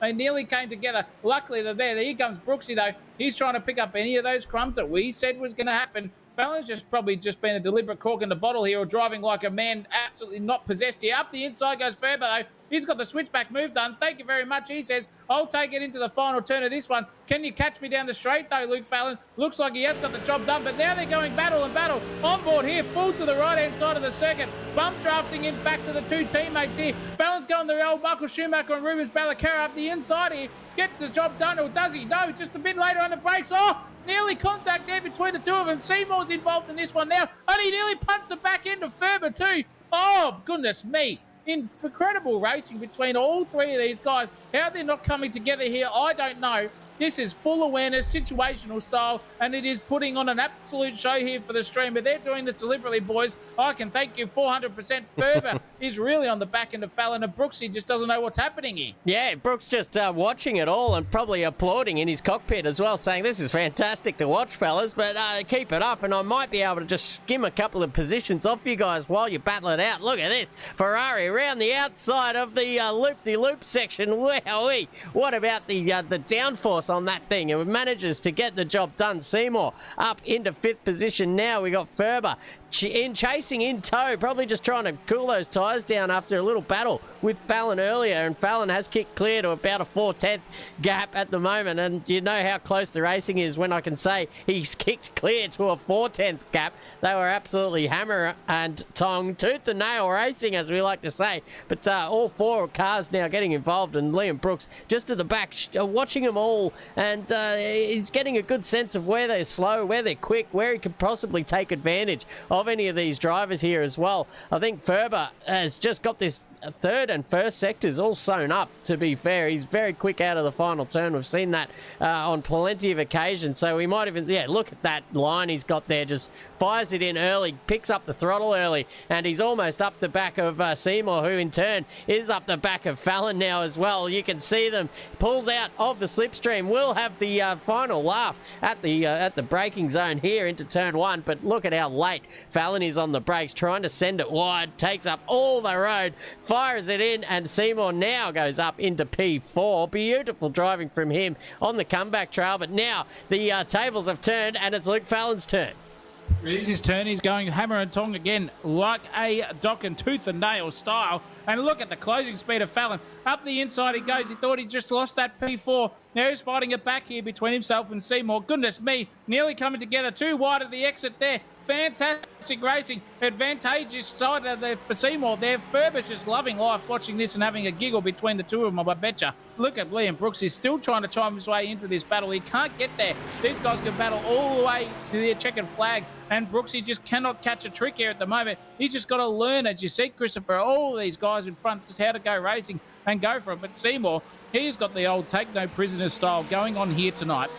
He knows that he is in this one, and he doesn't care about the old P5, P6, P7. He just wants as close to the front of that podium he can get. And look at them all pushing it fully into the green track cut style there on the exit. Fantastic racing. This is cracking stuff here. These guys are now getting themselves involved into a little bit of red mist department. It's all fun and games, but I'll tell you what, it's like a kettle. Once it gets to that 100 degrees boiling temperature, something's going to come a proper here if they just start tomfooling around too much. And I don't know who's going to be the worst one, but Brooksy here has got that 737-800 going in the background in the Jetstar livery. And I'm telling you, the chef has injected himself into this conversation as Fallon comes into the pits, though, on lap 33. Ladies and gentlemen, that is 17 laps to go. That is so far over halfway. He has got some fresh boots to go here now. No, he but doesn't. I don't think that's going to happen. No, this is a drive-through penalty, folks. He's got the black flag that he how picked did I up. not see he copped that on the last lap there, and now just has to trundle at 40 kilometres an hour through the pit lane. God. Terrible stuff for him. So that's pretty much all over, bar the shouting. Yep, penalty for 17X, I'm pretty sure. Let's have a look at the... I thought I had it up there, the off-tracks. So that's how many license or off-track points these guys have accumulated throughout 17. this. Yes, he's absolutely. He's got 13 there, but that's just for off-track, so possibly does not count car-to-car contact as well. So fair few incident points being handed out tonight. I tell you what, that is terrible luck for the man who has led this championship at some points over the season. And he's just sitting there now. He might even just turn it in. That's not good news for him. But good news for this man, as he will probably be hearing over the comms that Fallon is basically out of this race now. He can start the celebrations and just cruise to victory with, 16 laps to go. He can start to, he can start to yell out to the Mrs. Smith. It's time to, give him what you promised him at the start of the season. Get the lingerie on, I reckon. Yeah. That's starting to yee-haw his way into this one. And at the moment, too, it could be a chef getting P2 in the championship, ladies and gentlemen, because Luke Fallon had to finish below P13 for the chef to jump him. And at the moment, he is in 16th and in the pits and absolutely sitting there for an eternity at the moment is Luke Fallon. So the chef man has inherited so far, this is only conditionally, the checkered flag hasn't waved yet. There's a big man Georgeson getting right out of the way of that other Mustang coming through. Two Castrol cars going at it, but that is Chef into P2, I would say, in the championship, if my math is correct, if Luke Fallon can't get himself back up into 13th. So a big showing there for sure. Gets all over by the shouting. This man is 100% going to be taking the day off tomorrow. The fireworks will be happening. The partying started. The white powder's just been put on the table there by Mrs. Smith. And I'll tell you what, up the old schnozzer tonight, we are on. That's the old Omo, a big box of it, and says, mate, you forgot to do the washing, so that'll be on your list of things to do tomorrow. I don't give a rat's toss bag about a championship in the old video game department, she'll be saying. But and Dan Smith will obviously reply. We'll reply, mate, it's more than a video game. It's simulation. We've even got commentators and stewards and the whole kip and caboodle here, folks. It's the closest thing you can get to real racing without actually going and stepping into a $1 million race car. So I mean, it's as good as it gets, folks. I'm an advocate for it. It could be the next big thing too. Once fossil fuel runs out, it'll be all online racing, and I am here for it because Simsational is the place to be, ladies and gentlemen. If you haven't already, it's time to do it, folks. Give yourselves a pat on the back and then hit the like, hit the subscribe button and the bell if you're interested in joining us on our Simsational adventure. We have plenty of those throughout the week and plenty lined up for 2026 as well. If you're watching and want to get your league streamed by us as well, join the Discord. The description is in the link below. And hit the broadcast inquiries button, and we will be back to you when we can, and we'll try and squeeze you in next year. The spots are filling up very, very fast, and it's a wonder they are not full already, Zach O'Reilly. I'll tell you what, we're getting plenty of attention this year. We've only got about 2 slots left, I reckon, for days of the week on any given week too. So looking pretty spicy for 2026 for Simsational TV, but this man here will be thinking about 2025 because he can say that it is the year that he won the Aussie Sim Racing Championship in Dan Smith, and that is the man out in front by 16.5 seconds over Kobe Marshall, who has done very, very well. We've hardly crossed to him. I think it's time to give Kobe Marshall a bit of a shout out as well. For Marshall Motorsports, get on his YouTube channel as well if you want to see highlights of some races that he decides to put together. Also, this man is on like Donkey Kong in Kobe. So a very, very nice showing from him in second place. But I'll tell you what, the beer man is keeping him honest. Only 1.4 seconds and closing here, so to speak. A 46.6 was the last lap there for Guy Duffy, the beer man, as we like to call him. He is really, really on song tonight. He could take the P2 party of Kobe Marshall if he's not too careful here at the moment. And that Mustang, as we're seeing out in front, is a racy car. It's been racy all season. Bit Oscar Jack Piastri there as well, as we like to say too, I would say in the iRacing department, but he's coming at him. 1.1 seconds now, Chris. This could be spicy here for the last 14 odd laps here in this race between Marshall and Duffy. Yeah, it could be the last time we see the sort of Mustang domination too. I reckon there's plenty of calls out there in the community to give this thing a bit of a nerf, and it possibly is coming in the next iRacing update, which is only a couple of weeks away as well. And then we also get the good grace of Adelaide Street Circuit as well in iRacing world, so that'll be absolutely fantastic. And I know all the leagues that we broadcast are going to be using that one red hot off the press next year. Look at this. Here goes Cook. What a send from absolute nowhere. And I think it caught Brooksy napping there a little bit, and tell you what, he's not hanging around either. He's going to just try and hang on to the back of the rear wing rather than the rafters in that bloody hotel room, and this time send it up fat through that roller coaster section and just hang fat with the chef here at the moment. But I knew it, all it took was a pit stop just to get a new set of boots on and bring him in nice and gently on that Porsche, and the chef was back out of the oven and rip-roaring and ready to go. And now look at him out there, a new man. As you can say, all it takes is a new set of boots sometimes and you feel $1 million. You do, and 46.859 was his best on the last lap as well around. So there you go. He's definitely got the old Tijuana out there and just handing scissors out as he throws them to the windows, chopping every burst in front of him too. And he's only got 1.6 seconds now between himself and Ferber. So this could be very, very interesting indeed. I'll tell you what, Brooksy just really trying his best there to keep and stick with the chef himself. But Duffy is right on the arse end of Kobe Marshall again. So this has just brewed something here, ladies and gentlemen. This is P2 we're looking at. And I'll tell you what, Marshall is just flashing the lights left and right here. I don't know if he's happy or if he's sad or if he's just celebrating early here at the moment. He's still got 13 laps to go, mate. Still got plenty on. But he's flashing them every single corner here for the stream. Telling you, Duff Man is not hanging around. He isn't flashing at all. He's just thinking about the long game. He knows that there is a good time between himself and the checkered flag to get that P2. 0.4 of a second is the gap between them, and you can see just fighting and tooth and nail here on board with Duffy. He's just a smooth, cool, calm operator right at this moment, Carlos Sainz style on the weekend, and he can just switch that thing in left to right. No counter steering, no nothing here for the big man. Just turns it in once as he goes. Oh no, what's happened here? This is a big moment. Don't tell me the chef man has just come a gutser by himself, or has he been done by Brooksy here into the turn? No, he's just overcooked himself into the entrance and looped him around Matt Munro style, and Brooksy just slipped up the inside there. He put the thumb and the two fingers underneath the old bit of rope there, did Brooksy, and didn't get hung around. He is still in it, ladies and gentlemen, but the beer man is on the back end again, going for the switchback.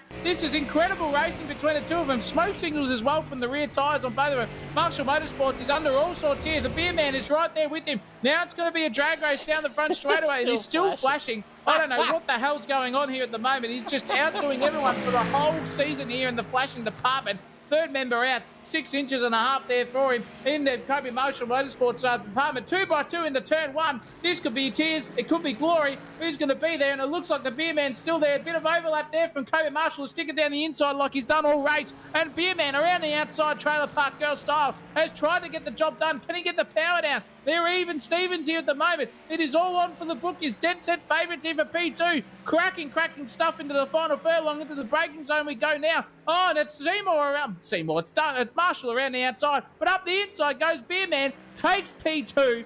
Thank you very much, he says. And that is Kobe Marshall out of P2 into P2 goes Duffy, and that was a cracking little stanza between the two of them. Yeah, great exchange from these two, and battling hard and fast, as we like to call it here in the box. And funnily enough, now that he's lost P2, the old lights have stopped flashing. So Kobe's just thought, you know what? I think I need to screw the old head back on straight and get back under the rear wing of that Mustang if I can, and try and retake P2. P2 for the remainder of this race. 12 laps to go, folks.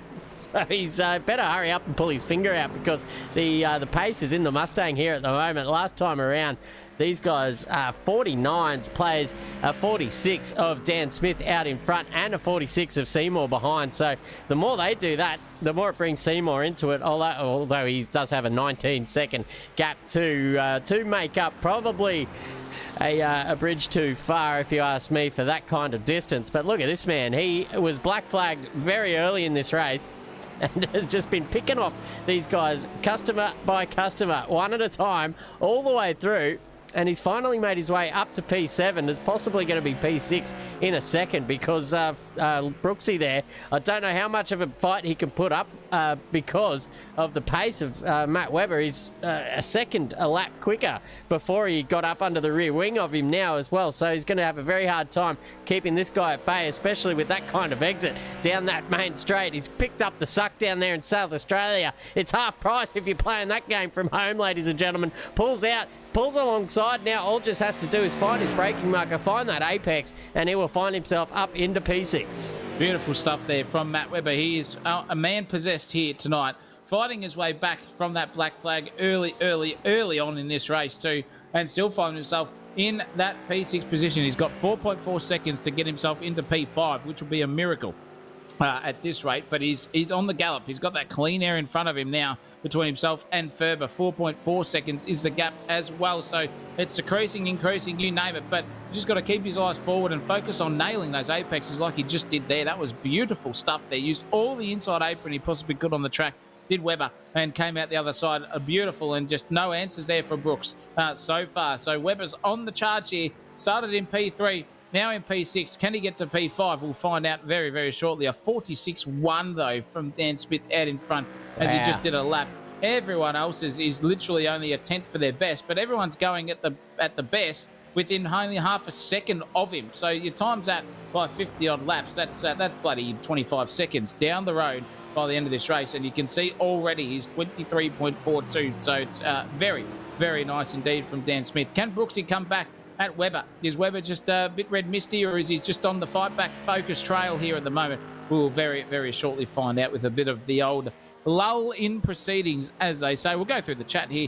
Project 36 Sim has said, well done to Greg, which means that will be Greg Cook as well. Got a fan in the chat there for him. Warren Baker said, looks like the Cook is all over Webber. Well, that was a bit long ago. We caught it at the final nth degree. Looking forward to the online laundry simulator too, says there's Adventures of Mosey, as we were talking about the Omo Surf white powder ingestion there from Dan Smith out in front as well. So it's great to have you all in the chat here as well. Keep yourselves talking amongst us, and any questions you want, we can answer them too as we go along. This man in the 10, because he's just stuck out there, has Matt Munro. He's just stuck out. Everyone else has quit. Fallon, Georgian, Douglas, Moneybags, White, Hutchins, Townend, DeBetta, Cairns, Williams, and Cullen doesn't count because he didn't even start the race. But all of those guys are giving up the Tijuana, and this man is just stuck at fat. Knows it's the last one of the year, and he's just gone for it and finds himself inside a top 10. It pays to be consistent, and it pays to stick it out even when the odds look against you early on in this race. Well done to Matt Munro so far. Yeah, great showing there as his first season in the iRacing League here at Aussie Sim Racing. No stranger to Assetto Corsa titles, but this is his first foray into the the subscription-based iRacing simulator. Oh, excuse me. And all word on the street is he's loving it sick. So not quite as resulty. There we go. I'm making up a word there. Not quite getting the results as he did in Assetto Corsa land, but just give him a little bit of time to get used to these cars, and you'll just see him improve each and every week as well. Fully stretching the legs of that BMW as well. Taking the chockies there in the BMW fight tonight against this man, Brett Smith, who we've seen, who we've seen has been flying the flag for the German manufacturer for the entire season. And just not getting the result tonight, but we've seen him have better days as well. But it's one of those things. It's the last day of school for a lot of these guys. I think, as you can see, a third of the field knocking off early as well. They're all hopefully watching the stream and cracking into either a beer or a red cordial or a water, whatever you're into, folks. If you're one of the drivers that have called it quits, say hello in the chat and let us know what you're up to right now. And possibly what you want us to talk about, because the lull in proceedings is strong here, ladies and gentlemen. We've got 9 laps to fill and not much action going on, apart from just Dan Smith setting bloody fastest lap by fastest lap. Actually, his last one around was in the 47s for once. Goodness me, there was just a string of 46s before that. So he's finally realised that maybe 23 seconds, Zach O'Reilly, is enough to kick his feet up and just cruise to the end.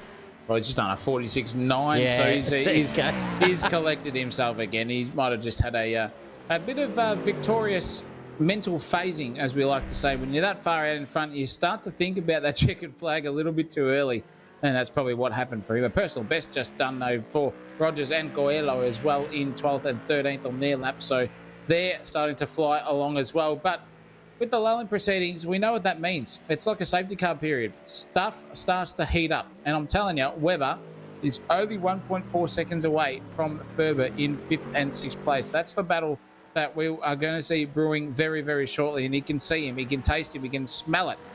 The fumes coming out the back of that flat 6 engine can Mr. Webber himself over that. And look in front of them. That is how far down the field they all are. There's Fallon still sitting in their pits. He has not moved, in fact. So he is done for the day. 8 laps down. No worries of Murray there for him. He's out. But Webber, decreasing that gap. 1.2 seconds now. 1.4 was half a track ago. This could be on like Donkey Kong here in the final closing stanza here at the 50 lapper around Shelby Power Motorsport Park, or as it's formerly known, The Bend. Yeah, it should still be called The Bend, if you ask me. It always will be. It's like they keep changing the name of Barbagallo as well. It just does my head in. What is it now? Carco.com Stadium or some bloody... whoever gets the sponsor. It's like bloody Etihad Stadium here in Melbourne. I still call it Etihad, but it's called Marvel, and it was Telstra Dome, and it was Colonial Stadium, and just taking a piss, eh? Well, here in Brisbane, the Suncorp Stadium. It's always Lang Park and always will be, if you ask me. It's the home of rugby league, ladies and gentlemen, and home to the 2020 down at Lang Park. Down at Lang Park. Here, hang on a minute. Has he just kicked in the bloody door here at Sensational TV? Well, I'll tell you what, here he is.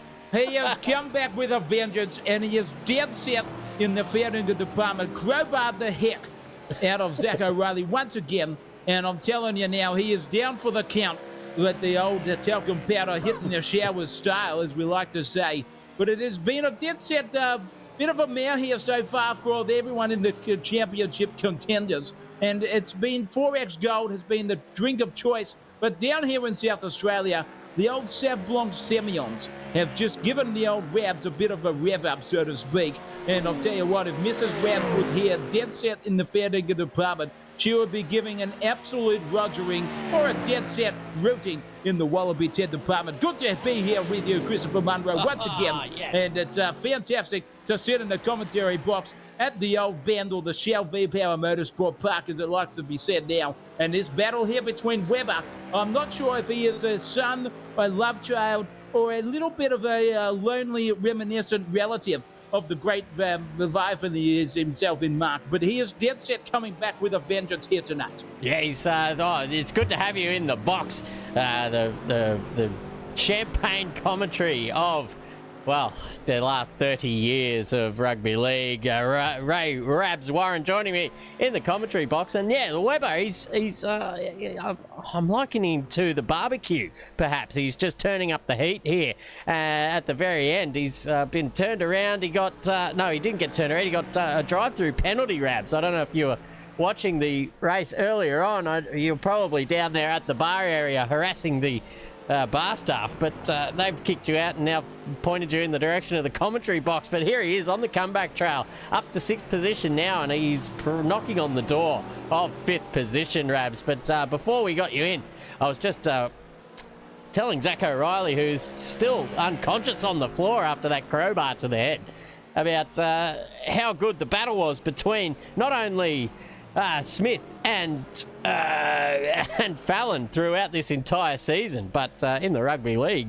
with the Broncos and the Melbourne Storm coming to grips in that final game of the season there, the grand final, coming back from nowhere for the Broncos. But Dan Smith has done the same thing here, coming back from Japan and on no sleep and absolutely trouncing them tonight.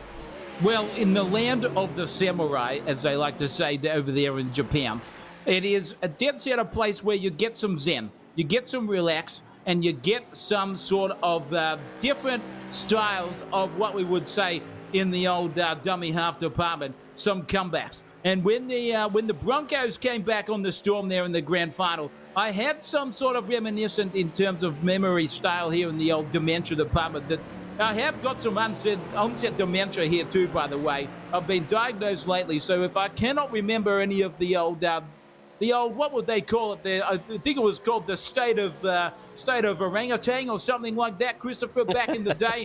If you can correct me, I cannot remember. But that championship battle this whole season, I have been tuning in, by the way, when I have been there and thereabouts on the Fallon versus Smith battling. But when you come back from Japan, it is dead set a reset on the brain as we see a big battle here start to happen. And I'll tell you what, the overcooking department is starting to come on, because Webber is definitely not the number 2 driver here in the old Formula 1 department. Beautiful send and a cover drive through the glasses there from the big man. He's got the job done there on Ferber, taking it away. And I'm telling you now, in the dead set fair dinkum department, the defensiveness of this man will be on like Donkey Kong, because he needs to get himself back into that title contention, just like the Newcastle Knights were back in 2002, I think. But boy, oh boy, has that man put on a show in Webber. Ferber just has to lick himself a little bit there. And I'll tell you what, we were speaking about chewing the fat earlier on in terms of barbecuing. I'll tell you what, Mrs. Rabs is going to get the old fat here tonight. Speaking, and I don't mean the barbecue department. If she comes back here, I'm telling you now, I'm getting full, ready, and rip snorting to go for this the closing stanza of this race with 5 laps left. All right, Rabs, get out of here. Go and serve Mrs. Rabs the kebab or the sausage, whatever, the German sausage, whatever you've got going on in in the Rabs. The old budding snag, I reckon. See you later. Bye for now. Budding snag. Beautiful stuff there, Rabs. We sometimes get graced with brilliance in the commentary box, and he follows us around as well. Zach O'Reilly just coming to just coming to fruition here. He's waking up now after the blow to the head as well. It's all part of the theatre as well, ladies and gentlemen. Close your eyes and it feels like it's the real man here. And here he's back in the commentary box. He's got a big egg on his head. But I tell you what, you missed a nice little summary of the season there from Ray, the golden voice Rabs Warren. Well, I hope it made sense or something like that, because I don't know if I'm going to make sense here. Is it Easter or is it bloody, I don't know, the Sunday morning breakfast? Because the size of the egg on my head here at the moment is just growing by the second here from the old belting, as he would say in the fair dinkum slashing department. But yeah, if he made any sense, let me know. But for dead set sure, if he got any words of the championship out, I will be very, very surprised, because that man is a fiend for the bar. And as you said, Christopher, with the old bar staff and all that sort of stuff in the past, you've said he is a menace down there, and I hope he made sense for you. But nonetheless, I'm trying to gather my collective thoughts here at the moment. Looks like this is a good battle here between Chef and Brooksy again. So the Chef is starting to fire up those 4 burners once again, Christopher. Can he get past the Bogan missile here and go for it? But goodness me, this was something to behold. I didn't think he'd get through those. No, that's Matt Munro. I think it is. Is that Matt Munro? I think it is around. It is. He's just turfed it himself. Unfortunately, he's still sticking out fat, but 14th place is a dead set disaster for him. He just had it all set up for him. He looked pretty good here until this braking zone. And just, the old rear brake bias needed to be switched on, because that was a full rotation of the Munro schlong there for him. 14th place, unfortunately, and dead set last in this one now. This battle, though, is an absolute rip snorter, Christopher. Cook versus Brooks. Not hanging around and not burning any meat and sausages on the barbecue here for the Chef man. Can this be a last 3-lap dash for this man to get 7th? of Brooksy. Yeah, he's got the pace now as well. Cook just 4/10 quicker around last lap than Brooksy as well. So we got Cooksy and Brooksy now. Look at him up there through turn 12. Beautiful driving there, and now just going half defensive is the Jetstar entry. Just it's funny actually. I'm looking in the timing tower there, and it looks like all the manufacturers have sort of found each other on track. We've got the 2 Mustangs, followed by the 2 Ferraris with the lonely Mustang, and then the 3 Porsches together in 6th, 7th, and 8th.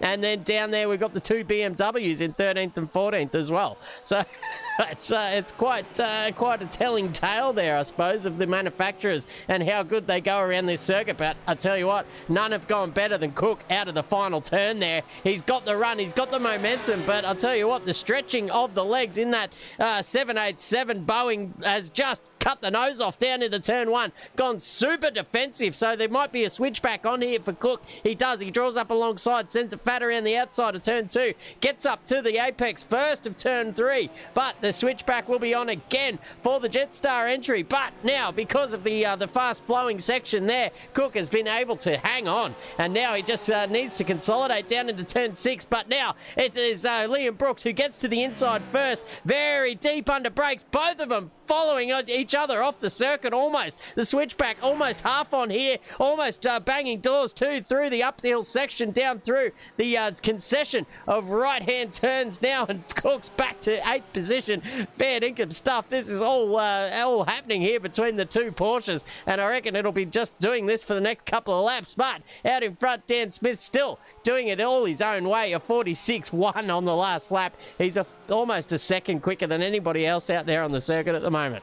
Yeah, he's doing a great job out there, is Dan Smith. These two are doing a great job of avoiding each other too. As hard as the battling is, you can see it now. Look at Brooksy just going full defensive once again. Chef had no answers for him. He'll go for the up and under move here and up the inside. He does get that job done. No defense there for Brooks. He just put the brakes on there, did Brooksy, and thought he could go for the switchback. But when you lose momentum, you lose pace on the exit there, son. And Chef inherits P7 there for himself. Brooks is going to try and fight this one again because they're so even on pace, ladies and gentlemen. Look at the aggression there from Brooks, just using all of the outside apron and a bit more too, stinging a fat into the dirt. Now it's just a drag race down the front straightaway once again between these two. Boy, oh boy, that was some cracking battling between the two of them. And they're not letting go of each other. That gap is decreasing. 49.0 versus 49.5 there.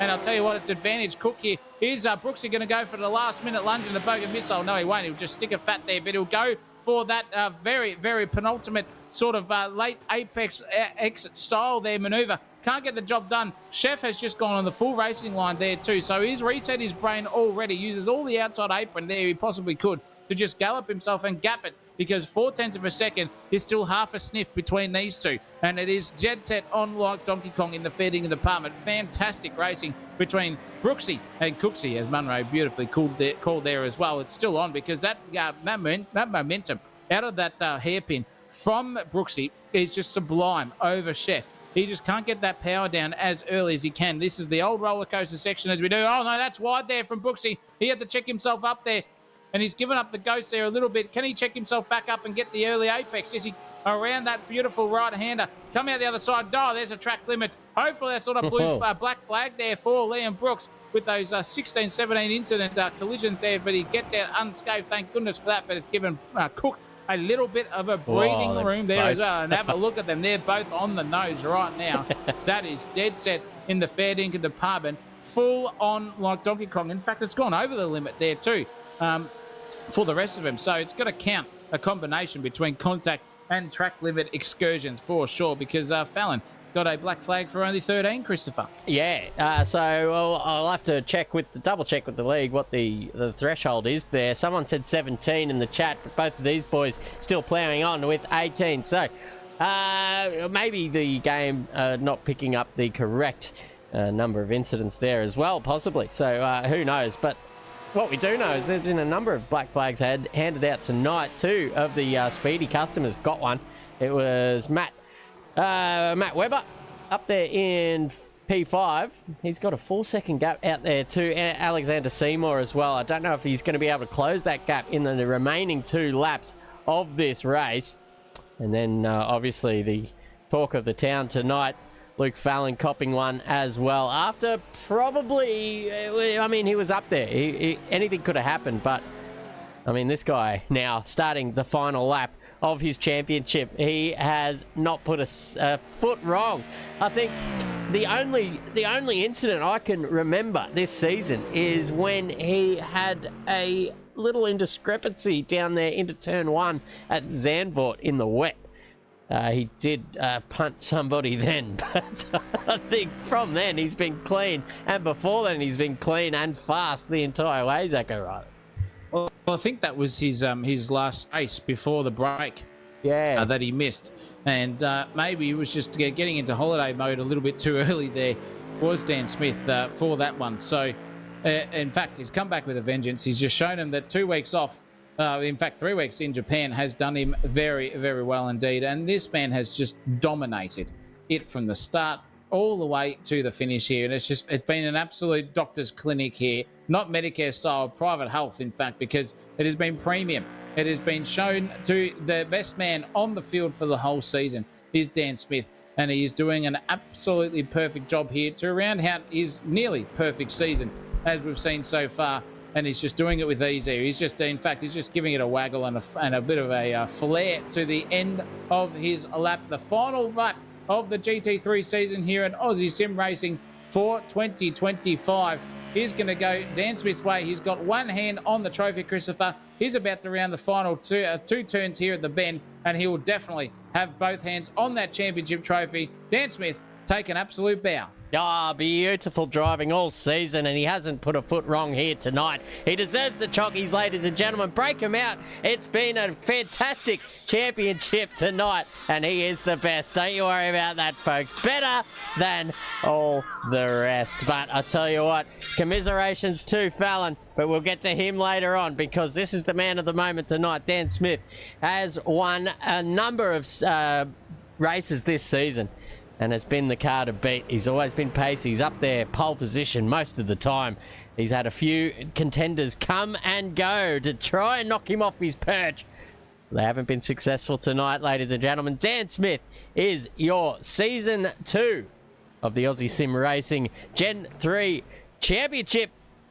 Take a bow as he does, and all the cars come streaming through, giving him a little congratulatory rev on the way through as well, except for Ash Rogers, who just says, you know what, mate, go and get stuffed. Coelho says, yep, that would rather be me.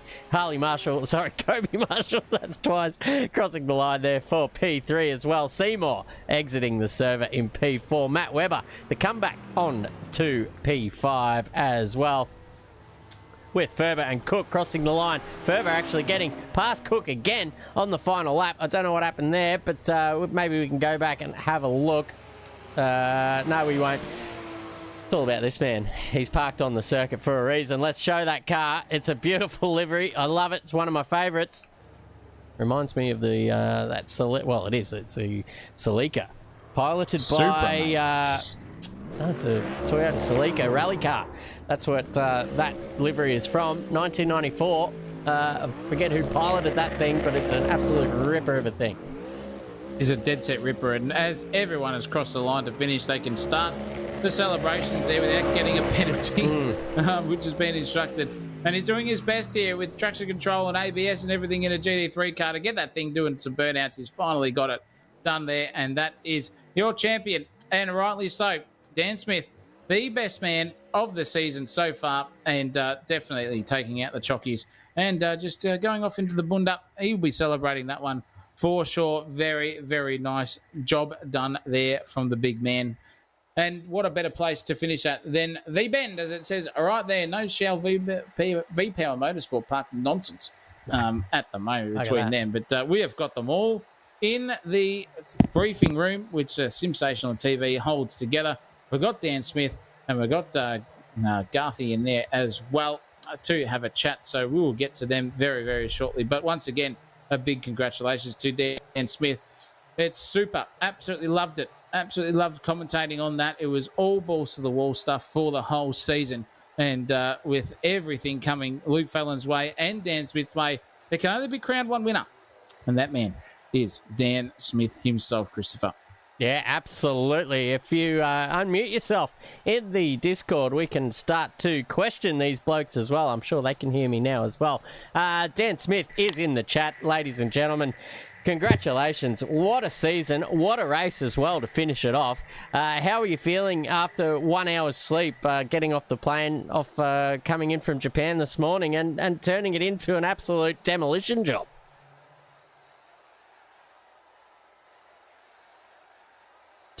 Oh, hang on. That's my end. I have not set my thing properly.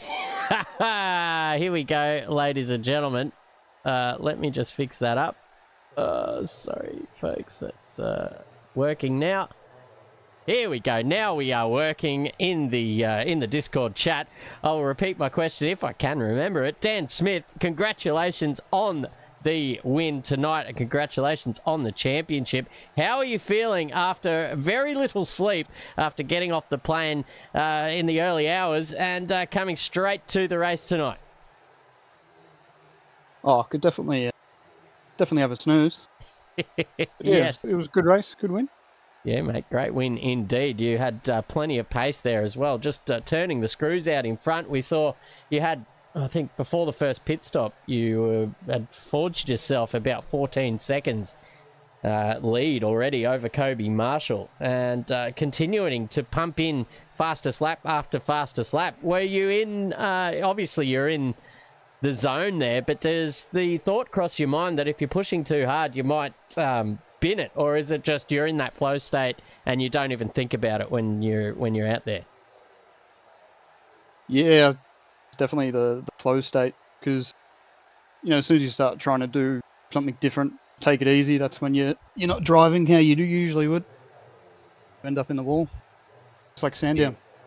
Well, we called it the victory brain fog or something. I can't remember what I said on the screen, but it's easy to come with that too. So you got to focus on just getting to the checkered flag and not winning it. Absolutely, but a commanding way to finish the championship off there. Mr. Smith himself, the agent, has simulated himself to a absolute barnstorming championship winning scenario here tonight as well. But we'll get off you because you've had enough airtime there for gloating yourself, but stick around anyway. I'm just joking. Garthy, good to have you with us, mate. That was a bit of an adventure for yourself there as well, but lovely stuff in the end. Yeah, it was. It was a bit of an adventure. I felt like I had to do it the hard way through parts of that race, but no, I was very, very heated at the start. I was a bit surprised how aggressive everyone was with the battling, but it was all good, clean fun. And then we kind of settled into a groove after Fallon had his incident, and I got ahead of Alex Seymour, and then just kept plugging away. And then when Kobe didn't take the tyres and I did, I just had to wait and see how that played out. And fortunately, it came out in my favour rather than his. Yeah, well, he missed the tyres on his option there when he came into the pits, and he just mentioned in the chat, note to self, take bloody tyres himself. That is why it ended up like it did. But a very, very good performance from yourself there, mate. That's I would say that's probably drive of the season for you. Just sticking it out and being the most consistent there. That Mustang of yours is looking very, very fast, as is Dan Smith's too. But give us an insight on that car for the whole season. What brought you to it, and then what made you stick with it throughout the whole thing in that Mustang?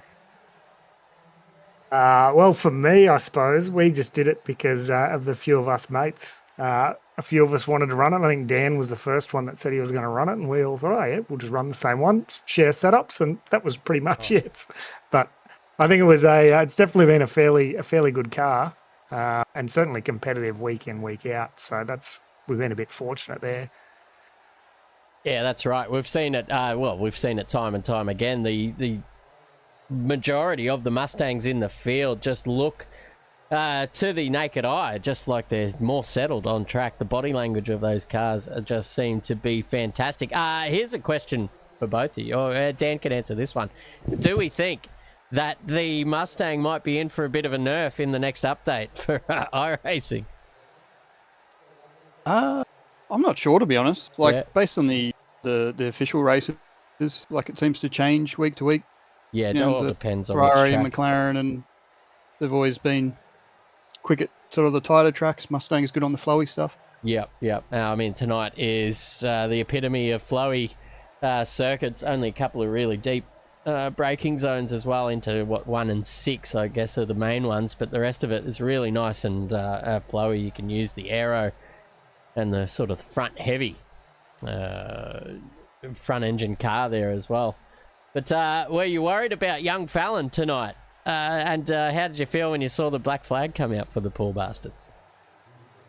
Oh, I didn't know he got a black flag. I saw early on he was fighting, I think it was Kobe, pretty hard. Yeah.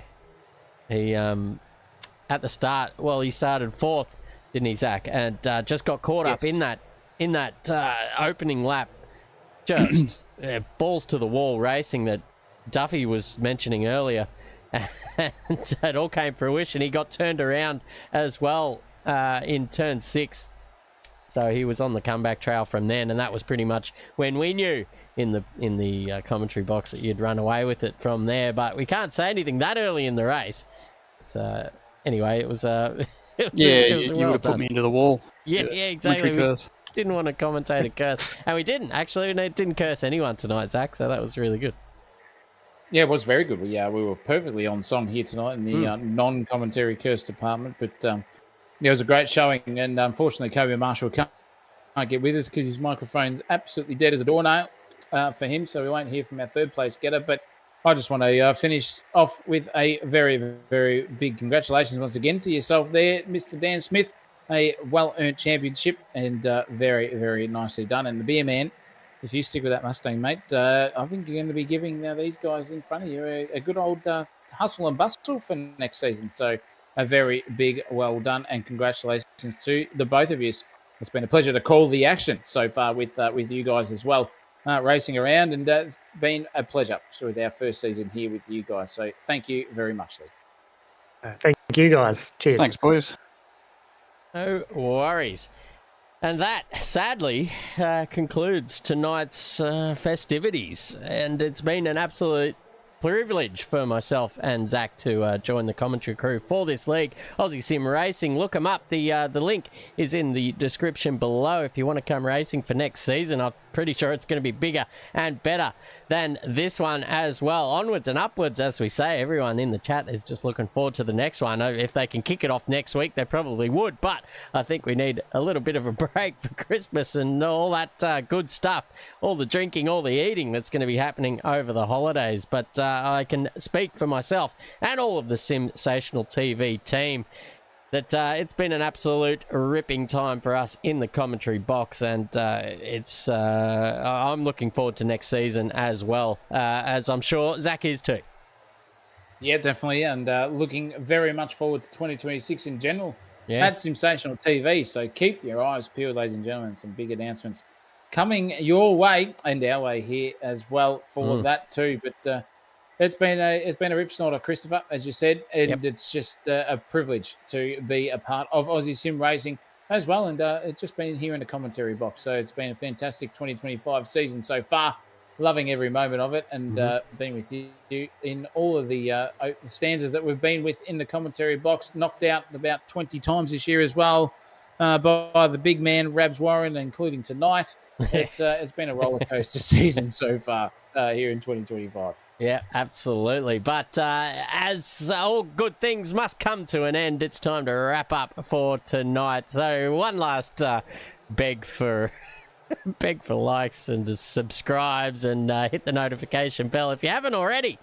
Get subscribed to the channel. It's only one click for you, but it means a hell of a lot more to us. So get that job done. Hit that like button on the video as well. And there's also a new thing you can do, Zach. What's it called? You can hype the videos. Hype. Yeah, it's a new feature that YouTube has put out. So I don't think it costs you anything. You just hit hype on the video. It might be a little button underneath. I'm not too sure.